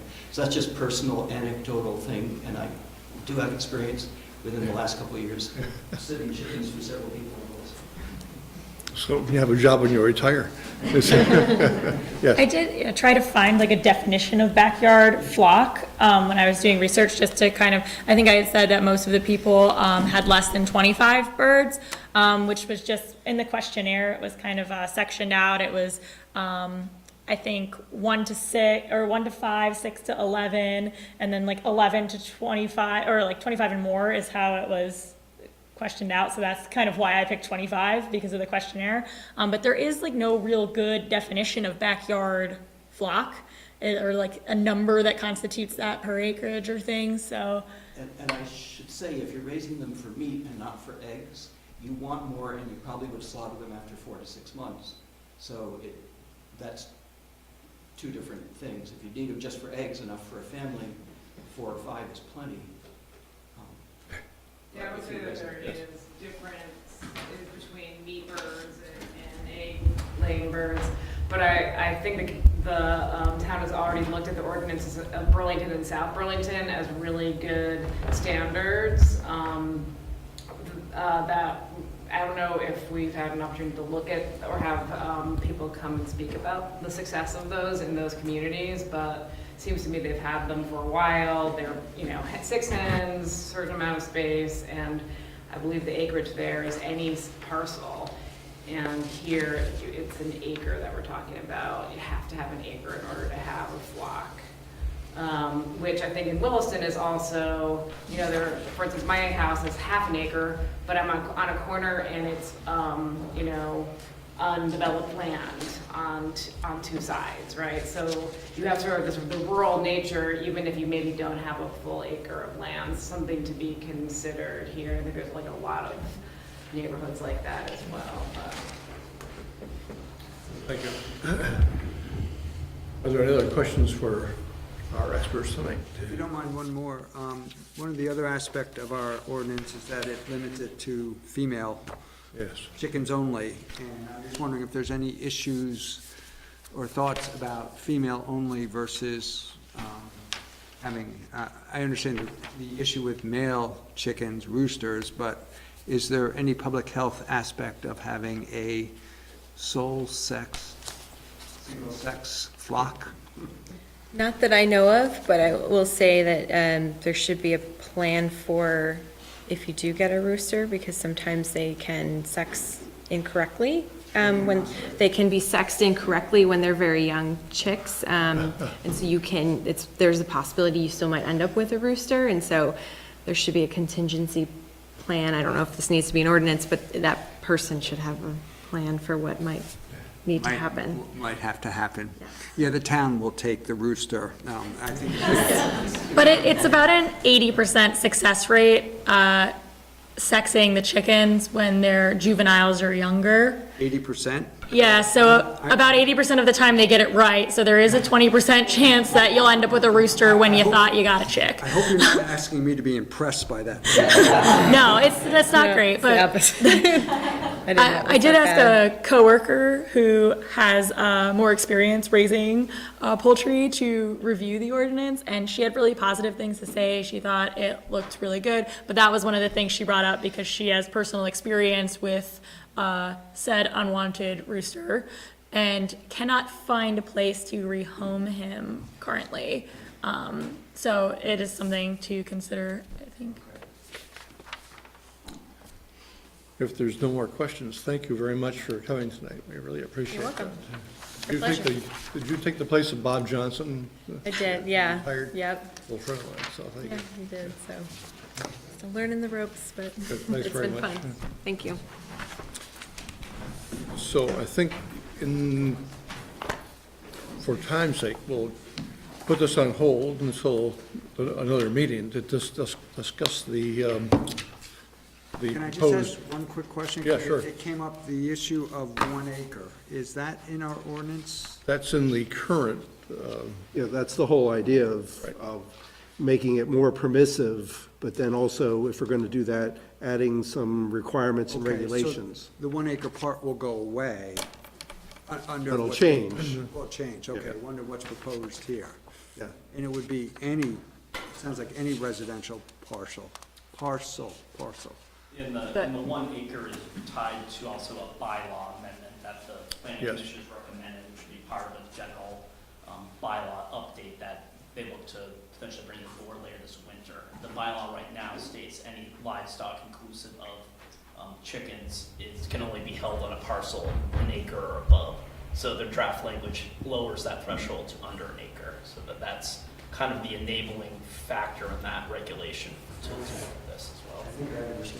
Okay, thank you. And Jeff, as I understand it, would not apply to, I mean, Southridge, for an example, which specifically prohibits. Right, it So can't, if it you're living in a doesn't, PUD that otherwise prohibits that, that still is going to prohibit that regardless of what. right, the homeowners association's bylaws would supersede this, and that makes sense to me. But I also noticed in here, it talks about condominiums, which it would be allowed on a condominium type property, whatever it's ownership. Yeah, and I believe that clause, I brought it heavily from South Burlington, Essex, what they I have noticed, yes. parameters here. Good thing, so yeah. it's something for further discussion, certainly. Okay, all right, good, thank you. Good, thanks. We'll move on then to sidewalk winter maintenance requests. Bruce Hoare. We had, when you were here before, we had 2 requests, and it looks like a different. Now you only have one. Pardon me? And now you only have one. Yeah, well, maybe you could explain what happened to that. What'd you do to him, Bruce? I made a mistake. The one section we're already plowing. So. So we did do an update, and in the update, there really is only one request, and it's a repeat request, and that's what Chris Snyder was here for last week. Was it last week I was here? Yes, it Last was. week. Yeah. Not too long ago. And that's about the Finney project and the fact that he's planning on, well, first of all, back in 15, I think it was, he asked us to start plowing those walks and paths. And we declined, and the recommendation from me, from Public Works, was not to be doing it because we didn't even own them yet. He is saying, and I believe him, that he's going to have at least Zephyr Road, the top put on this season, and then ask us to take over that road and a couple other roads in that development. And he's just trying to make sure that, he's asking that we start plowing that path along Zephyr. Right now, he's doing Zephyr, he does all the sidewalks in there, although the associations are the ones that are doing some of the sidewalks. So my recommendation in this request is that if he truly does get it done and turns it over to us, that we should at least do the path along Zephyr Road next winter, and that we can do that without adding very much to our workload. But once again, it's contingent on him getting that done, and I'm only recommending the path along Zephyr, not all the sidewalks through the development. They'll have to go through the same process that any other sidewalk goes through in developments, which is really none. We don't really do any right now, so. Consistent with that thought is, we're recommending this be tabled until such time as we know whether or not they're gonna have it done in time for, when I say done, the paving done, and ready to turn over to the town, prior to the, plowing season next year. And what gives us the ability to do that is you don't anticipate it will affect the Public Works Department's fiscal year 2019 budget if we do include it, or not significantly impact it, maybe that's. No, that's right. It'll be, if we do what I'm suggesting in just the bike path, the paved section, then that'll be truck work anyway, our pickup truck will do it. And it won't add, it might add 15 minutes, depending upon the storm, obviously. And whether we're using blowers or trucks. If we go to snow blowers, all bets are off anyway. So it took us till today just to get the sidewalks blown over from the weekend, because we had to use the snow blower. So. Any further questions for Bruce? There is a motion suggested. Move to table the sidewalk maintenance request for fiscal year 2019. Second. Motion has been made and seconded. Is there discussion on the motion? Hearing none, all those in favor of the motion say aye. Aye. Any opposed? So we've done that. Oh, Shaven, yes? I just had an informational question for Bruce, which is, I just want to understand what was the reason for the delay in clearing from Friday night's storm, the sidewalks here in the village? We don't even start, by our policy, we don't even have to start sidewalk plowing till we're done doing all the roads. The guys didn't even get done plowing until Saturday. They were out on Sunday doing the sidewalks. Tori, thanks. So you're on for the next item, which is the motor vehicle and traffic ordinance amendment.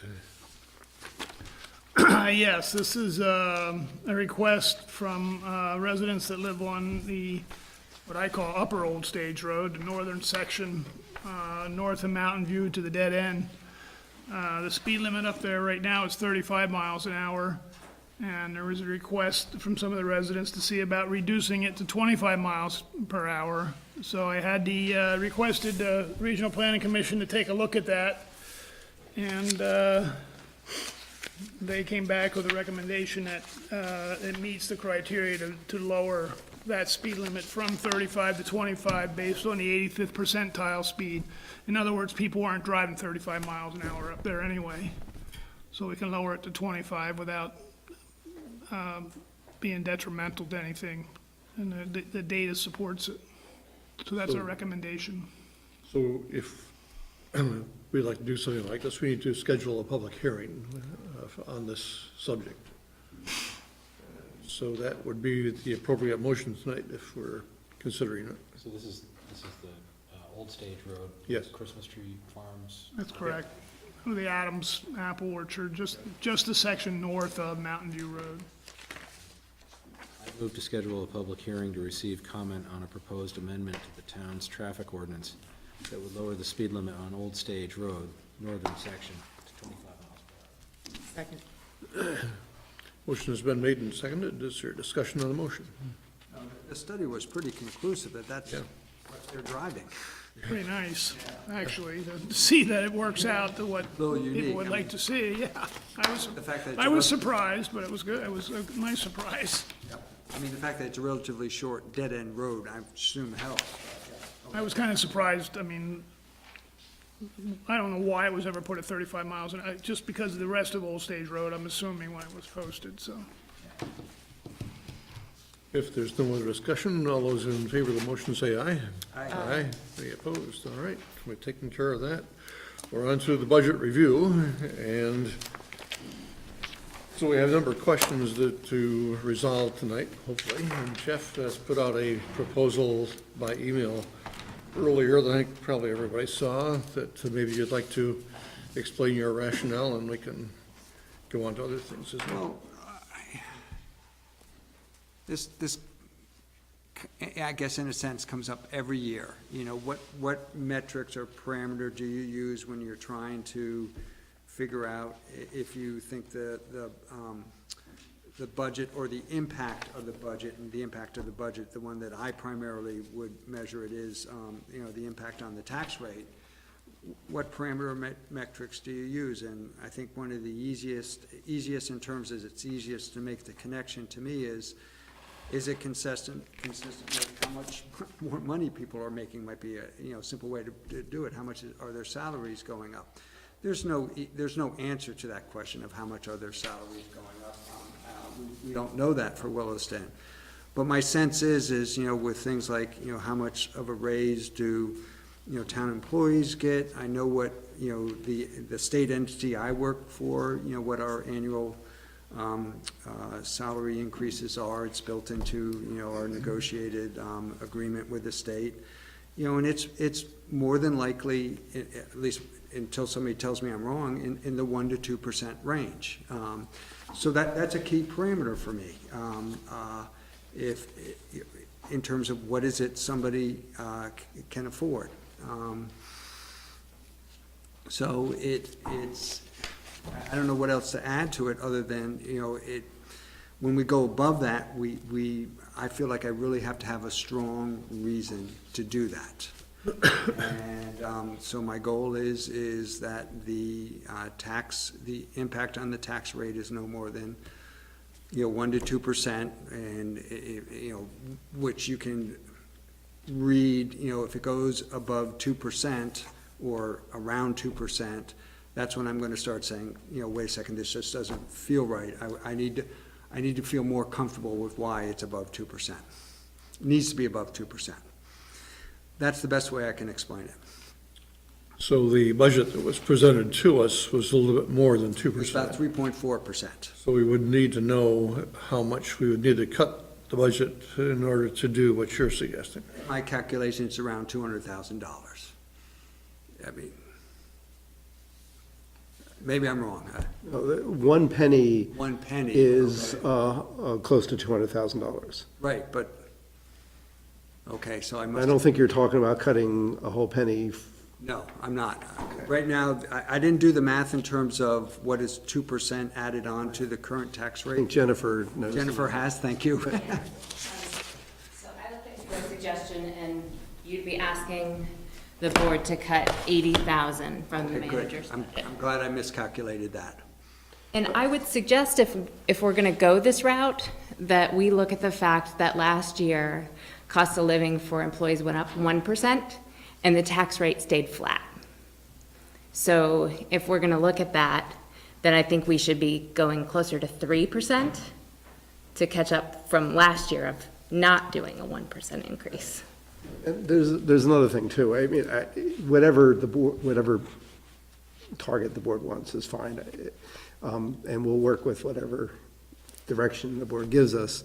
But there's a little bit of a problem with the numbers you're using, Jeff, because when you're taking a percent of a tax rate, that's very different than when you're talking about actual numbers. So for example, someone's earning $50,000, just for sake, and they get a 2% increase, that's $1,000, they earn $1,000 more over what they earned the previous year. But if you do the tax rate, a penny is $10 per 100,000. So let's say it's a $400,000 home, that's $40 more versus, you know, if you just pick that $150,000 number, they've earned $1,000 more and they're only having to pay $40 more in taxes. So you see the numbers aren't quite adding up the way you think they are. And I get that, but in my defense, if you will, our impact on residents in terms of their cost is one of many. You know, sure. There's fuel, there's car insurance, there's blah, blah, blah, a gazillion things that everybody pays, and those are also going up. So that analogy of, yes, you know, compared to their salary, our tax increase is a small bit of that piece of what their salary went up. When you aggregate it all together, I think we all should have that goal, whether we're an insurance company, whether we're selling fuel oil or telephone service or repairs to homes. We should all aim for that 1% to 2%, if that's what people's salaries are going. Of course, the world doesn't work that way. We know that.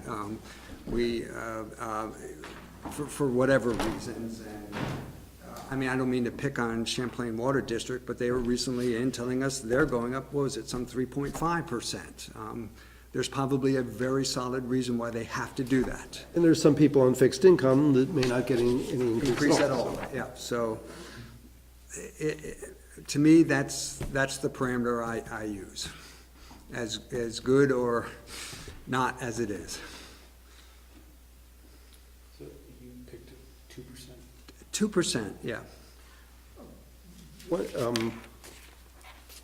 don't know what the appropriate time to share this. Go ahead. But I guess we'll throw it in the mix. I keep doing these sheets, and I did another one today that I distributed, so I want to quickly go through that to help you understand some of the numbers. Right. And I'll just highlight some of the changes.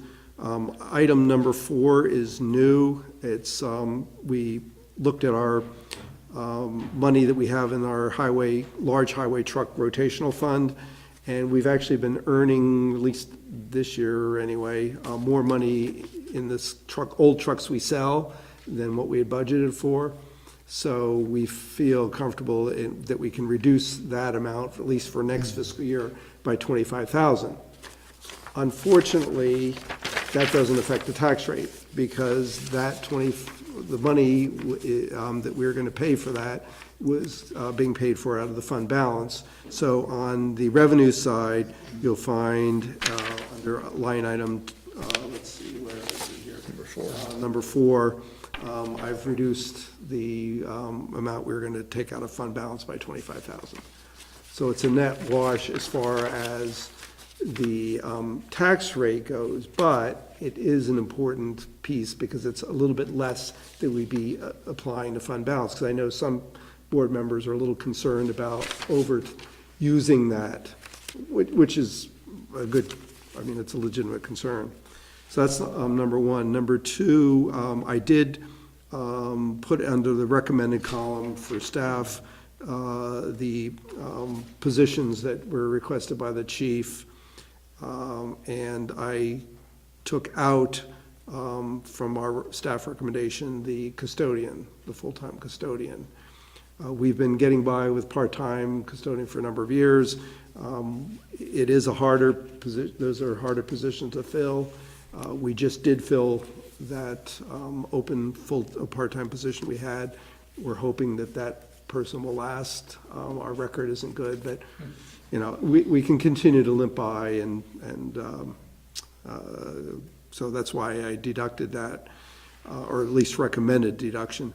On the fire side, one of the board members, and I don't recall who, asked why I had not included it in the budget, and I mentioned a couple of things, but one thing I forgot to mention is one of the primary reasons I didn't include it was, well, one of the things I did mention was the impact on the budget, but the other piece of it was, at the time I was preparing the budget, I didn't feel comfortable with the numbers.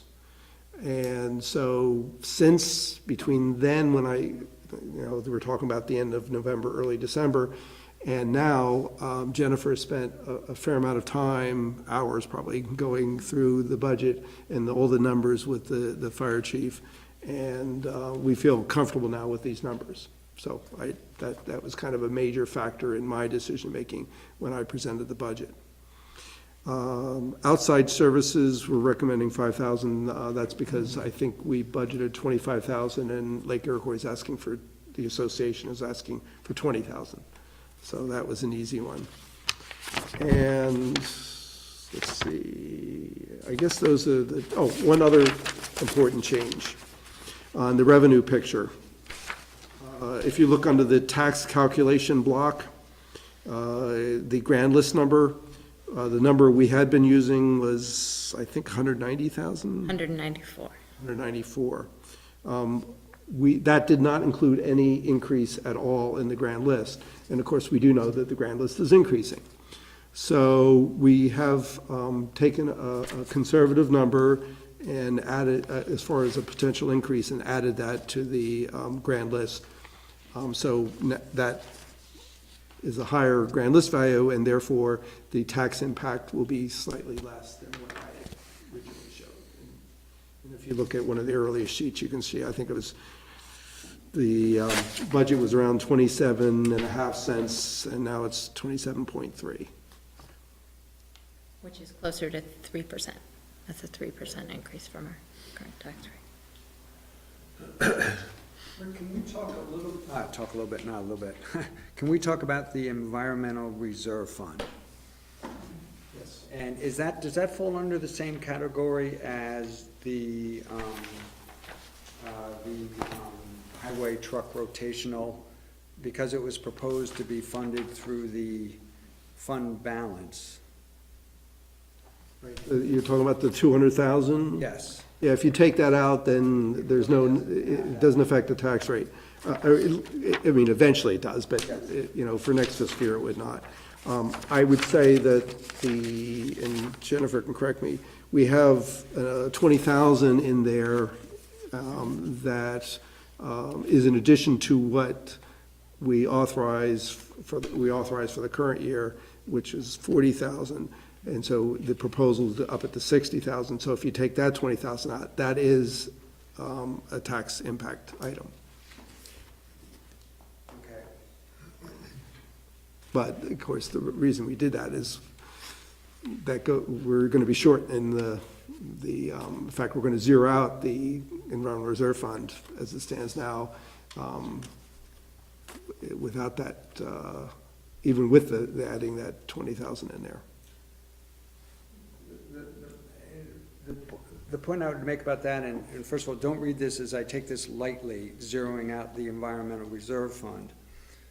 On the other hand, we are trying to adequately fund the purchase of a major piece of conservation land. I assume the most expensive one, at least in terms of town dollars that are being spent on one.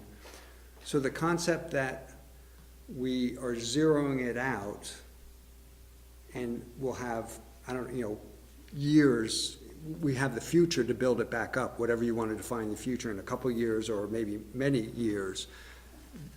I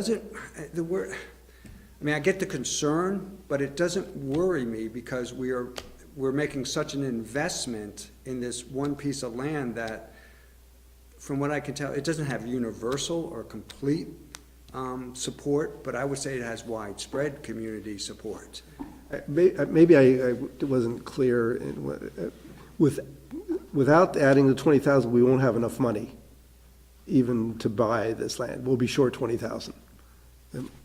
So the 60,000, that's more the annual contribution versus the 200 that's more associated with, hopefully we'll get a grant, but we're not positive we will get a grant amount.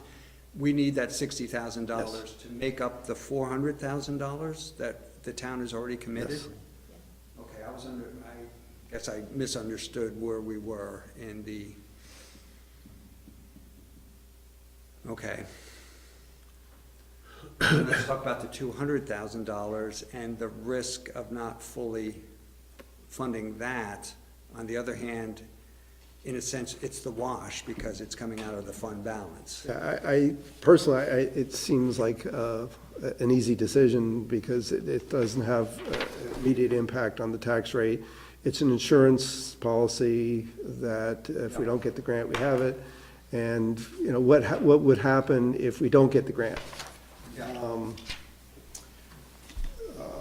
Well, first of all, we need the money anyway. Even if we do get the grant, we need it initially for the purchase. The timing. So I don't see where there's a lot of choice if you're assuming we're going to buy the land. If you're advocating for buying the land, right? Right. Now, after, let's say, the money comes in and goes in the Environmental Reserve Fund, and then we get the grant, and so that money will stay in the Environmental Reserve Fund, then next fiscal year, you can decide, well, do we not fund the Environmental Reserve Fund anymore? There's, We got the land, we Right. have time to build the fund Right. back up, there's 200,000 in it. yeah, exactly. This is always the trouble. I mean, this happens every year where everything we look at, there's a liability. None of this is fluff. So I guess one question we need to talk about anyway is the fire department request for the 3 positions and whether there's support for that. I asked Jennifer to give us some information on what would happen to the tax rate with that. And also if we just decided to do it for a half a year. Did you? Did respond to that. Did I send it to you directly, Rick? And Yes. not copy? I don't have my notes in front of me Oh, of well, I that. can dig So that if you up. can I've got- pull it, oh, you have it, okay, yes. Yeah, okay. Yes. But it's easier for you to So talk. I did those calculations, but I don't remember them off the top of my head of what they were, so if you could share them. Share that with her? Sure.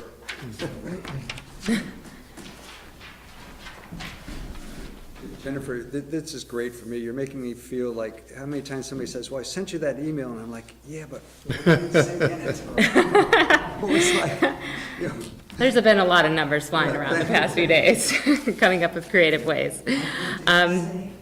Here, so it says, so adding 3 full-time firefighter paramedics, less the reduction in call fire EMT hours, plus the increase in ambulance revenue. So those things are all tied together. So one doesn't happen without the other. We don't say we're funding 3 full-time firefighters and keeping call staff where it is.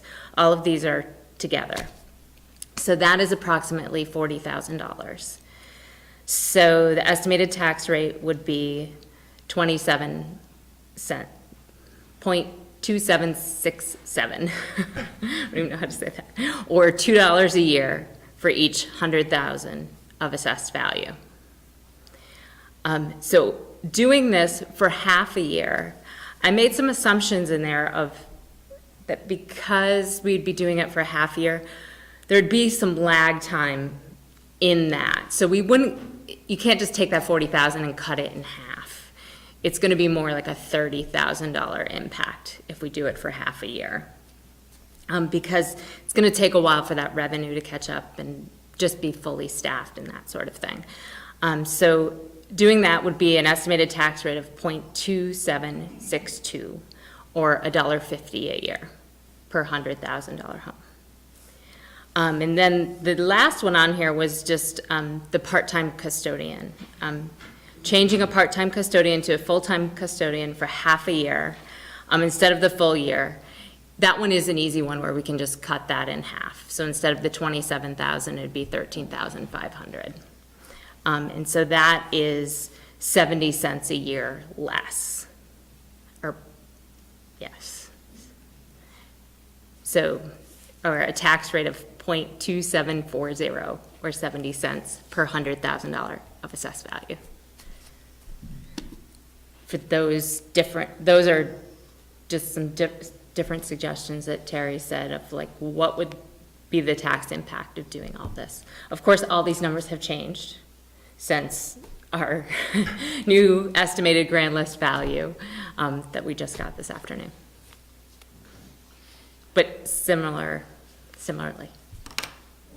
I'm not sure if you want to mention it, Teresa was unable to be here this evening. She really had planned to be here and something came up, but she couldn't be. She had sent an email with her thoughts on it. And so Go ahead, please. Yeah, it was on my list too. the first thing, she's recommending cutting or removing 15,000 from the Housing Trust Fund. She feels we should look at inclusionary zoning first, and she doesn't feel the need to fix the housing problem on the backs of other homeowners. She also recommends removing $25,000 for the church steeple. She's not in favor of that. She feels that saying the town owns the clocks is kind of way to keep the town responsible for the building. And the clock is part of the church, and she feels it's inappropriate for the town to pay for the, towards the replacement of the steeple, and she feels that she suspects they can raise the money even if the town doesn't contribute. She also questions the V&A funding, wondering why we do this. Is this typical for towns to spend? People should donate to charities, not use tax dollars for that. She thinks it's a great organization, but questions the town's contribution. She also wonders whether we should remove the $200,000 for the Catamount property. She assumes that we're going to get the grant, but, you know, I've already kind of presented the arguments that presents, the problems that presents. She also wonders about the Winooski Valley Park District, but that's not a factor that affects next year's budget at this point. So I think that kind of quickly summarizes what she said. Did she provide any comment about the fire department? Oh, I'm sorry, yes, she did. She said she was on the fence. She felt that because I had not included in the budget, she was kind of leaning maybe towards not supporting it. But she's not 100% clear on how she feels at this point.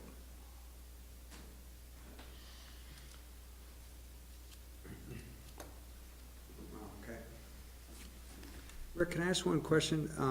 Hypothetically, if we were to say to eliminate the $200,000 for the ERF, for the grant, you know, to cover the grant, the grant aspect of the ERF contribution from the budget, I realize it would have, you know, a net zero impact because of the source of revenue for that. But let's just say we did that, and 6 months from now, 7 months from now, we find out we were not getting the grant. So we've cut it from the budget, it's not in the ERF, and we learn that we're not getting the grant. So we're $200,000 short on purchasing the Catamount community forest. What would be our options at that point? Well, first of all, the timing's a little off. I think they're hoping to close on that before the end of this fiscal year. Okay. And we won't have the money to close on it, because we need that $200,000. The grant wouldn't come until after we buy it. So. But that $200,000 that we vote on in March, and let's say it's approved, that still wouldn't be available, would it, until after? Yes, it would. It would. It would, there's a 30-day waiting period if someone can appeal, what's the word I want before?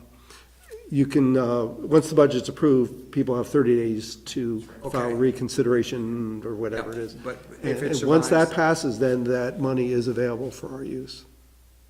Okay. Learn something new every day. I mean, the operating expenses generally wouldn't be available, but. Because we haven't things like gotten to that part of the, you know, we haven't reached that point in time at which, yeah, okay, all right, okay.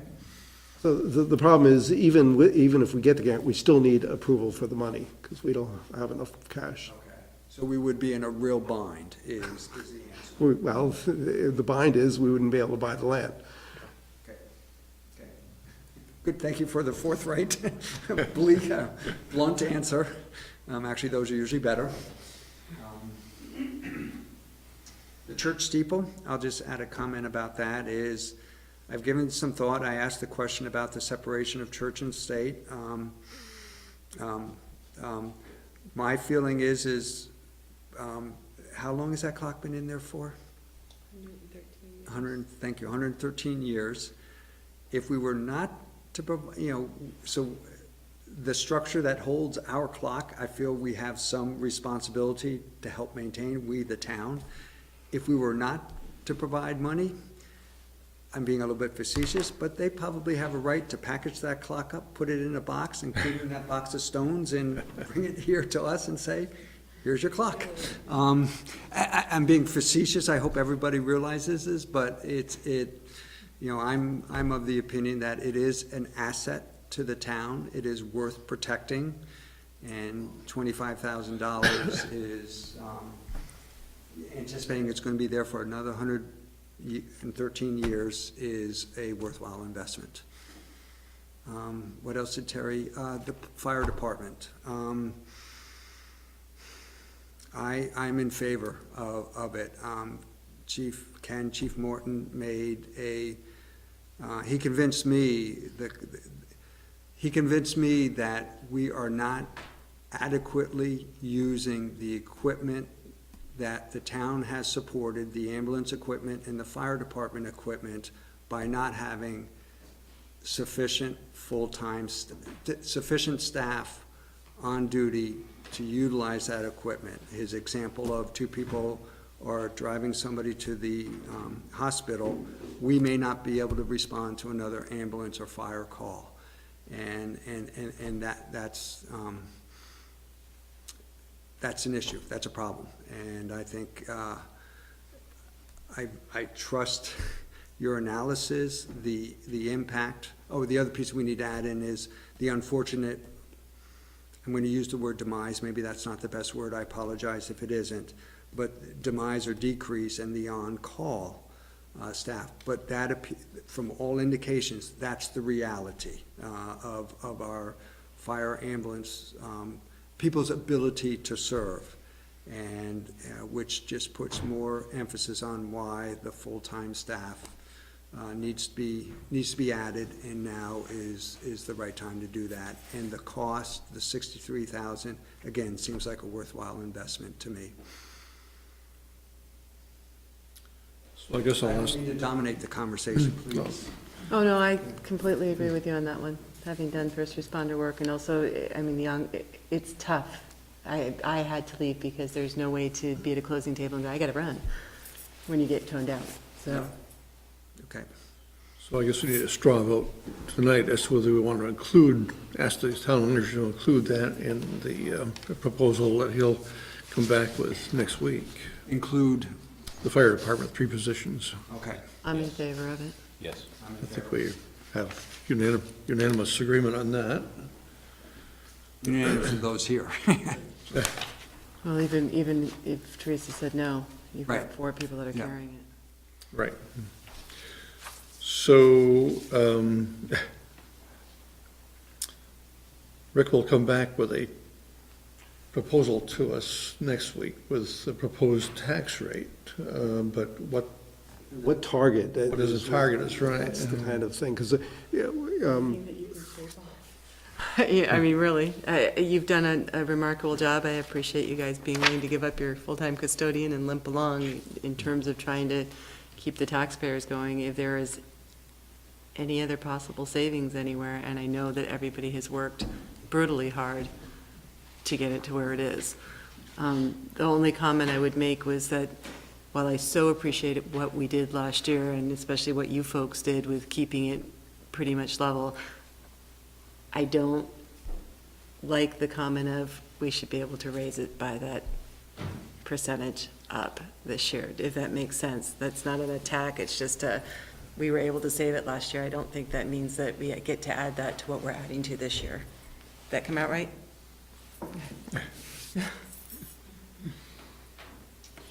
I don't know what else I can add besides, the 2% is my guideline. It is the rate of inflation right now, I looked it up, so it's 2%? 2%.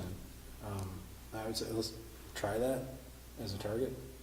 If it's, right now, it's 3, how much money would it take from the proposed budget? 80,000 we'd have to cut, is that? And we just added $63,280 with the fire department? So how, That's- well, it might not be, I'll say I'm not opposed to voting for a budget that is above a 2% increase to keep up with the rate of inflation, but I don't want to do it. I guess I'd need to see, we all have our favorites. I look at the, I don't know what to think about the church steeple issue, frankly. I mean, I doubt it. I doubt Jeff's parade of horribles would actually happen, that we presented with the public comment moment of a select board meeting with a clock. And a box of rocks. Maybe a bicycle, too. Yes, true. Yeah. But if you're just But shading the, that, instead of 15, go I with think 10. there's a, Oh, You know what I mean? I don't want to say political, but maybe a public outreach component to all of this, and I think if we can keep it close to the rate of inflation, that we should. One of the problems that I've seen over the years as a select board member, though, is that, and this was particularly the time as the Great Recession was hitting, is that, you know, we have all these deferred things that should be happening for good government, good nuts and bolts stuff, and then it doesn't happen because we don't have the money. And that's, you know, that's just the way it is. I mean, that's the way it is with families, that's the way it is with businesses, and, you know, my law practice, you know, it's just, you know, we're not all made out of money. But that being said, when there is when we're talking about the difference between a 2% to keep up with the rate of inflation and a 3% because, you know, these other things are unavoidable, I'm not gonna feel that I didn't do my job if it's somewhere in between there. But I'd say do what you can to get it close to 2%. And I don't think it would be the full 80, because I think when we did the $80,000 calculation, it was based on the other, the grand list as it stands right now, not the Closer to estimated. 60, I think. Yeah. Anyway, whatever it is, we'll come back with a laundry list of ideas, and Well, the large highway truck rotational expenditure, is that? that doesn't help. Right. But there may be other items that, and that we may end up giving a long list of small items too. But, yeah, we'll come up with, if that's what the board wants. I mean, I hear two members, but, do I have consensus to stick to around 2% as best we can? As best we can. All right. That's best we can. okay, we'll come up with a list. Thank you. The start of it is here, but Yes. we'll be adding to it. So next week, we'll be under the gun to make the final decision. We may have So some is things we next don't want week to the do. last week? We're meeting every week? Yes. Oh, We're giving you 1 week break in January. So I think we're going to the manager's report. All right, Bruce just left, but I guess I can give his report on River Cove Road. interesting. I don't know well, I have some photographs that I'll share with you later, but these are gigantic trunks of ice that got washed up onto the bridge and onto the road. And it's gonna take a little doing to get them removed. And once we get them removed, then we're gonna have to make sure the integrity of the bridge is still okay. And if it is, then we can reopen the bridge. We're hope to get it down and get the ice removed over the next day or two. But there's no guarantees, because once we get in there and look at it, if the bridge there's compromised, then the bridge is gonna stay closed. I have an extra hairdryer, if that will help. I don't think it's gonna be heavy equipment. The size of these things. There's a water line on one pole that's like, 5 feet off the ground or so, maybe even a little higher. It's kind of amazing.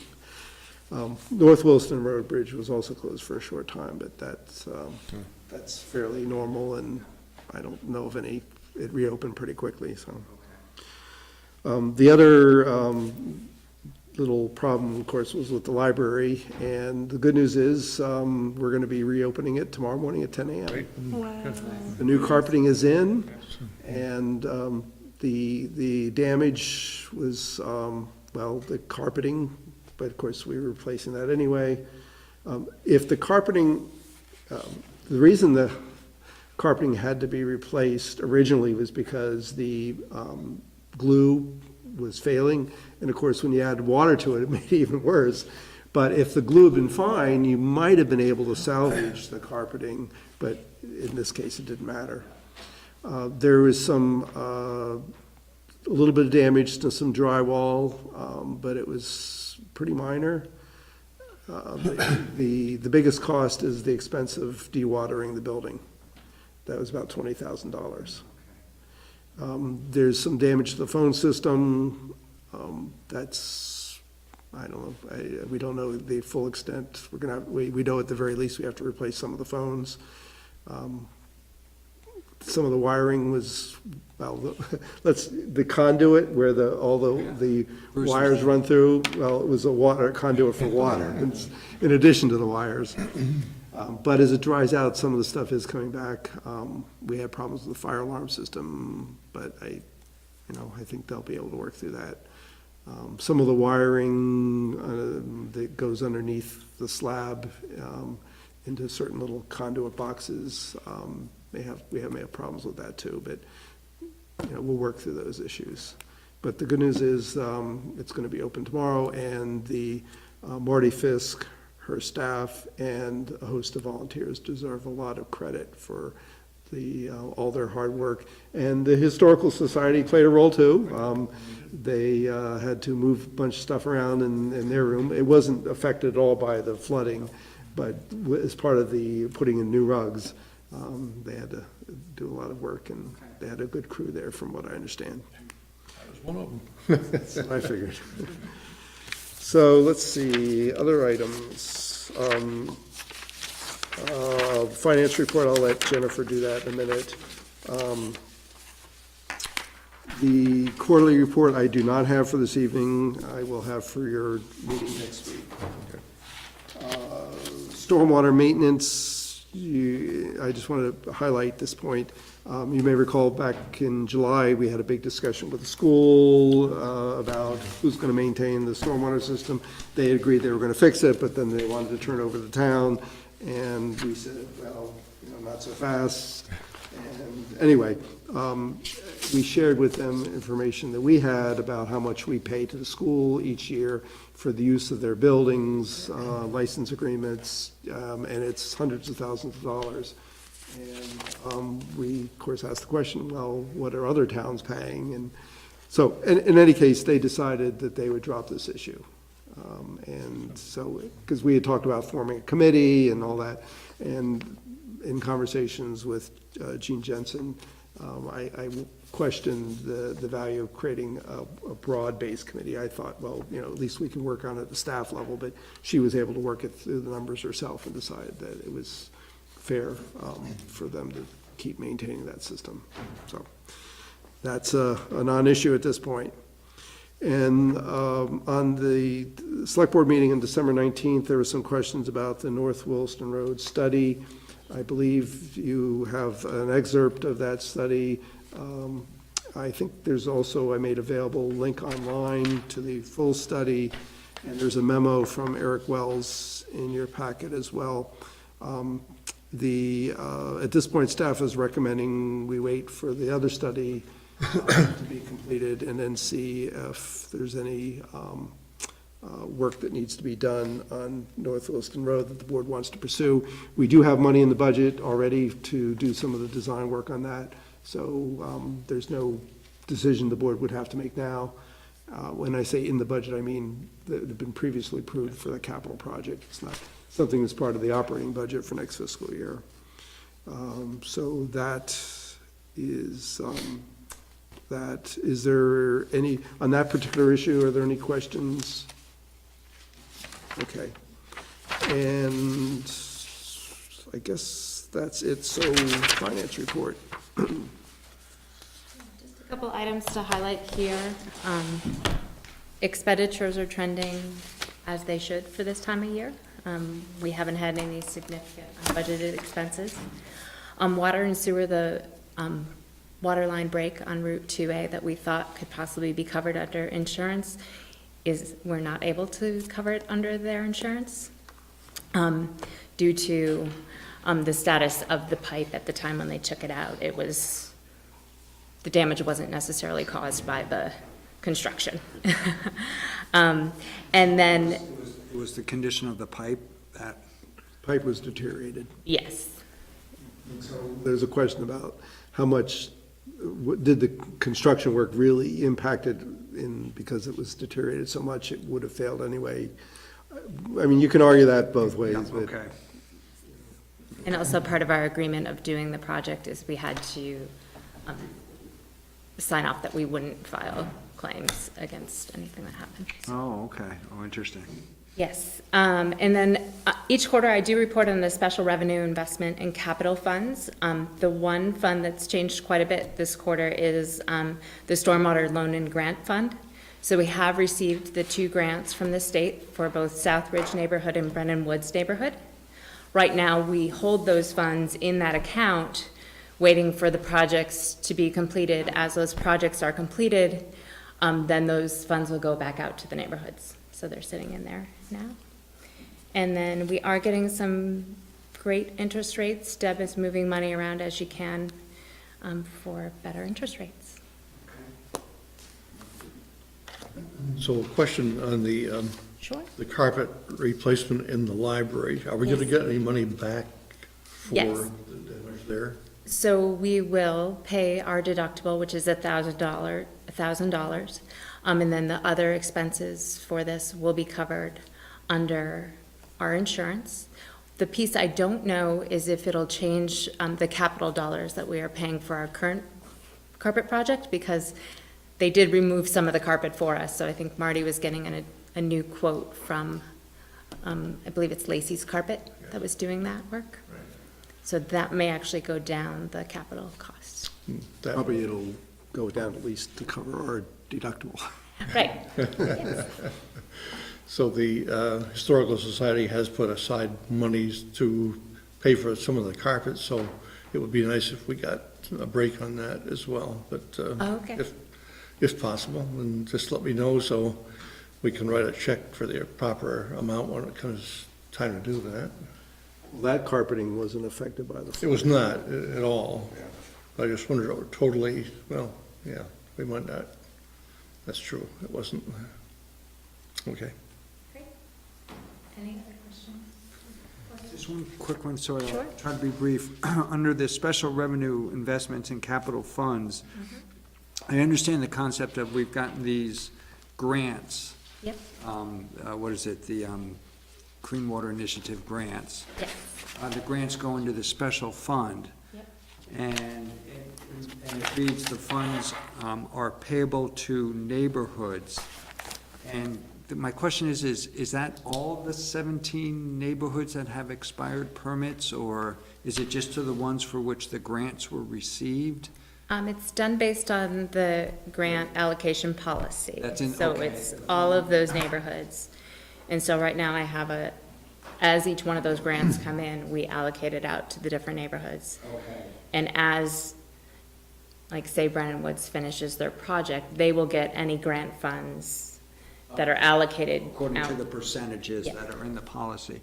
Okay, good, that I understand. I guess the only question I have is, from the state's perspective that provided the grants, when they provided it for a specific project, do they have any concerns that that money is allocated across all the neighborhoods versus that specific neighborhood? Does that make sense? It does. We had quite a debate on that issue at the staff level, and the answer is that in some respects, it's a different thing, because we got the grant, and this other distribution thing is a whole separate thing. Okay. And so, it's because we got the grant to do the project, we did the project, we completed it successfully, and so. So from the grant milestones or performance measurements, you've met all those? Yes, exactly, Okay, exactly. I think I get it. Yeah, great, thank you. Good, thanks. And you're done with it? That's all I had. So, other business, Rick sent us out the report dedication list today. When do we need to make a decision on that? Well, by Tuesday of Next week. So, instead of by name, if you would respond with your top choice by number, by email to Rick as soon as Rick, you do you need me can. to do that again? I had sent an email to you already. Do you need it again by number?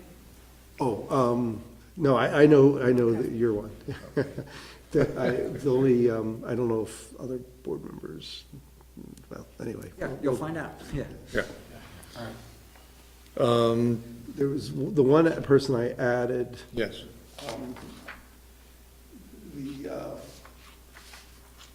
I said that wrong.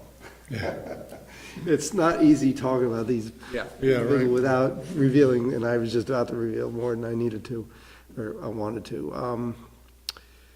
Yeah, all right, I'll deal with it separately. Sorry. I did send out the draft select board report. I got response from one person so far, so that's We have till good. tomorrow, right? Until tomorrow, but, drop dead date is Friday, so in did case a you don't nice get job. to it. Thank you. Any other business that we need to talk about tonight? Okay, then we are adjourned. Thank you.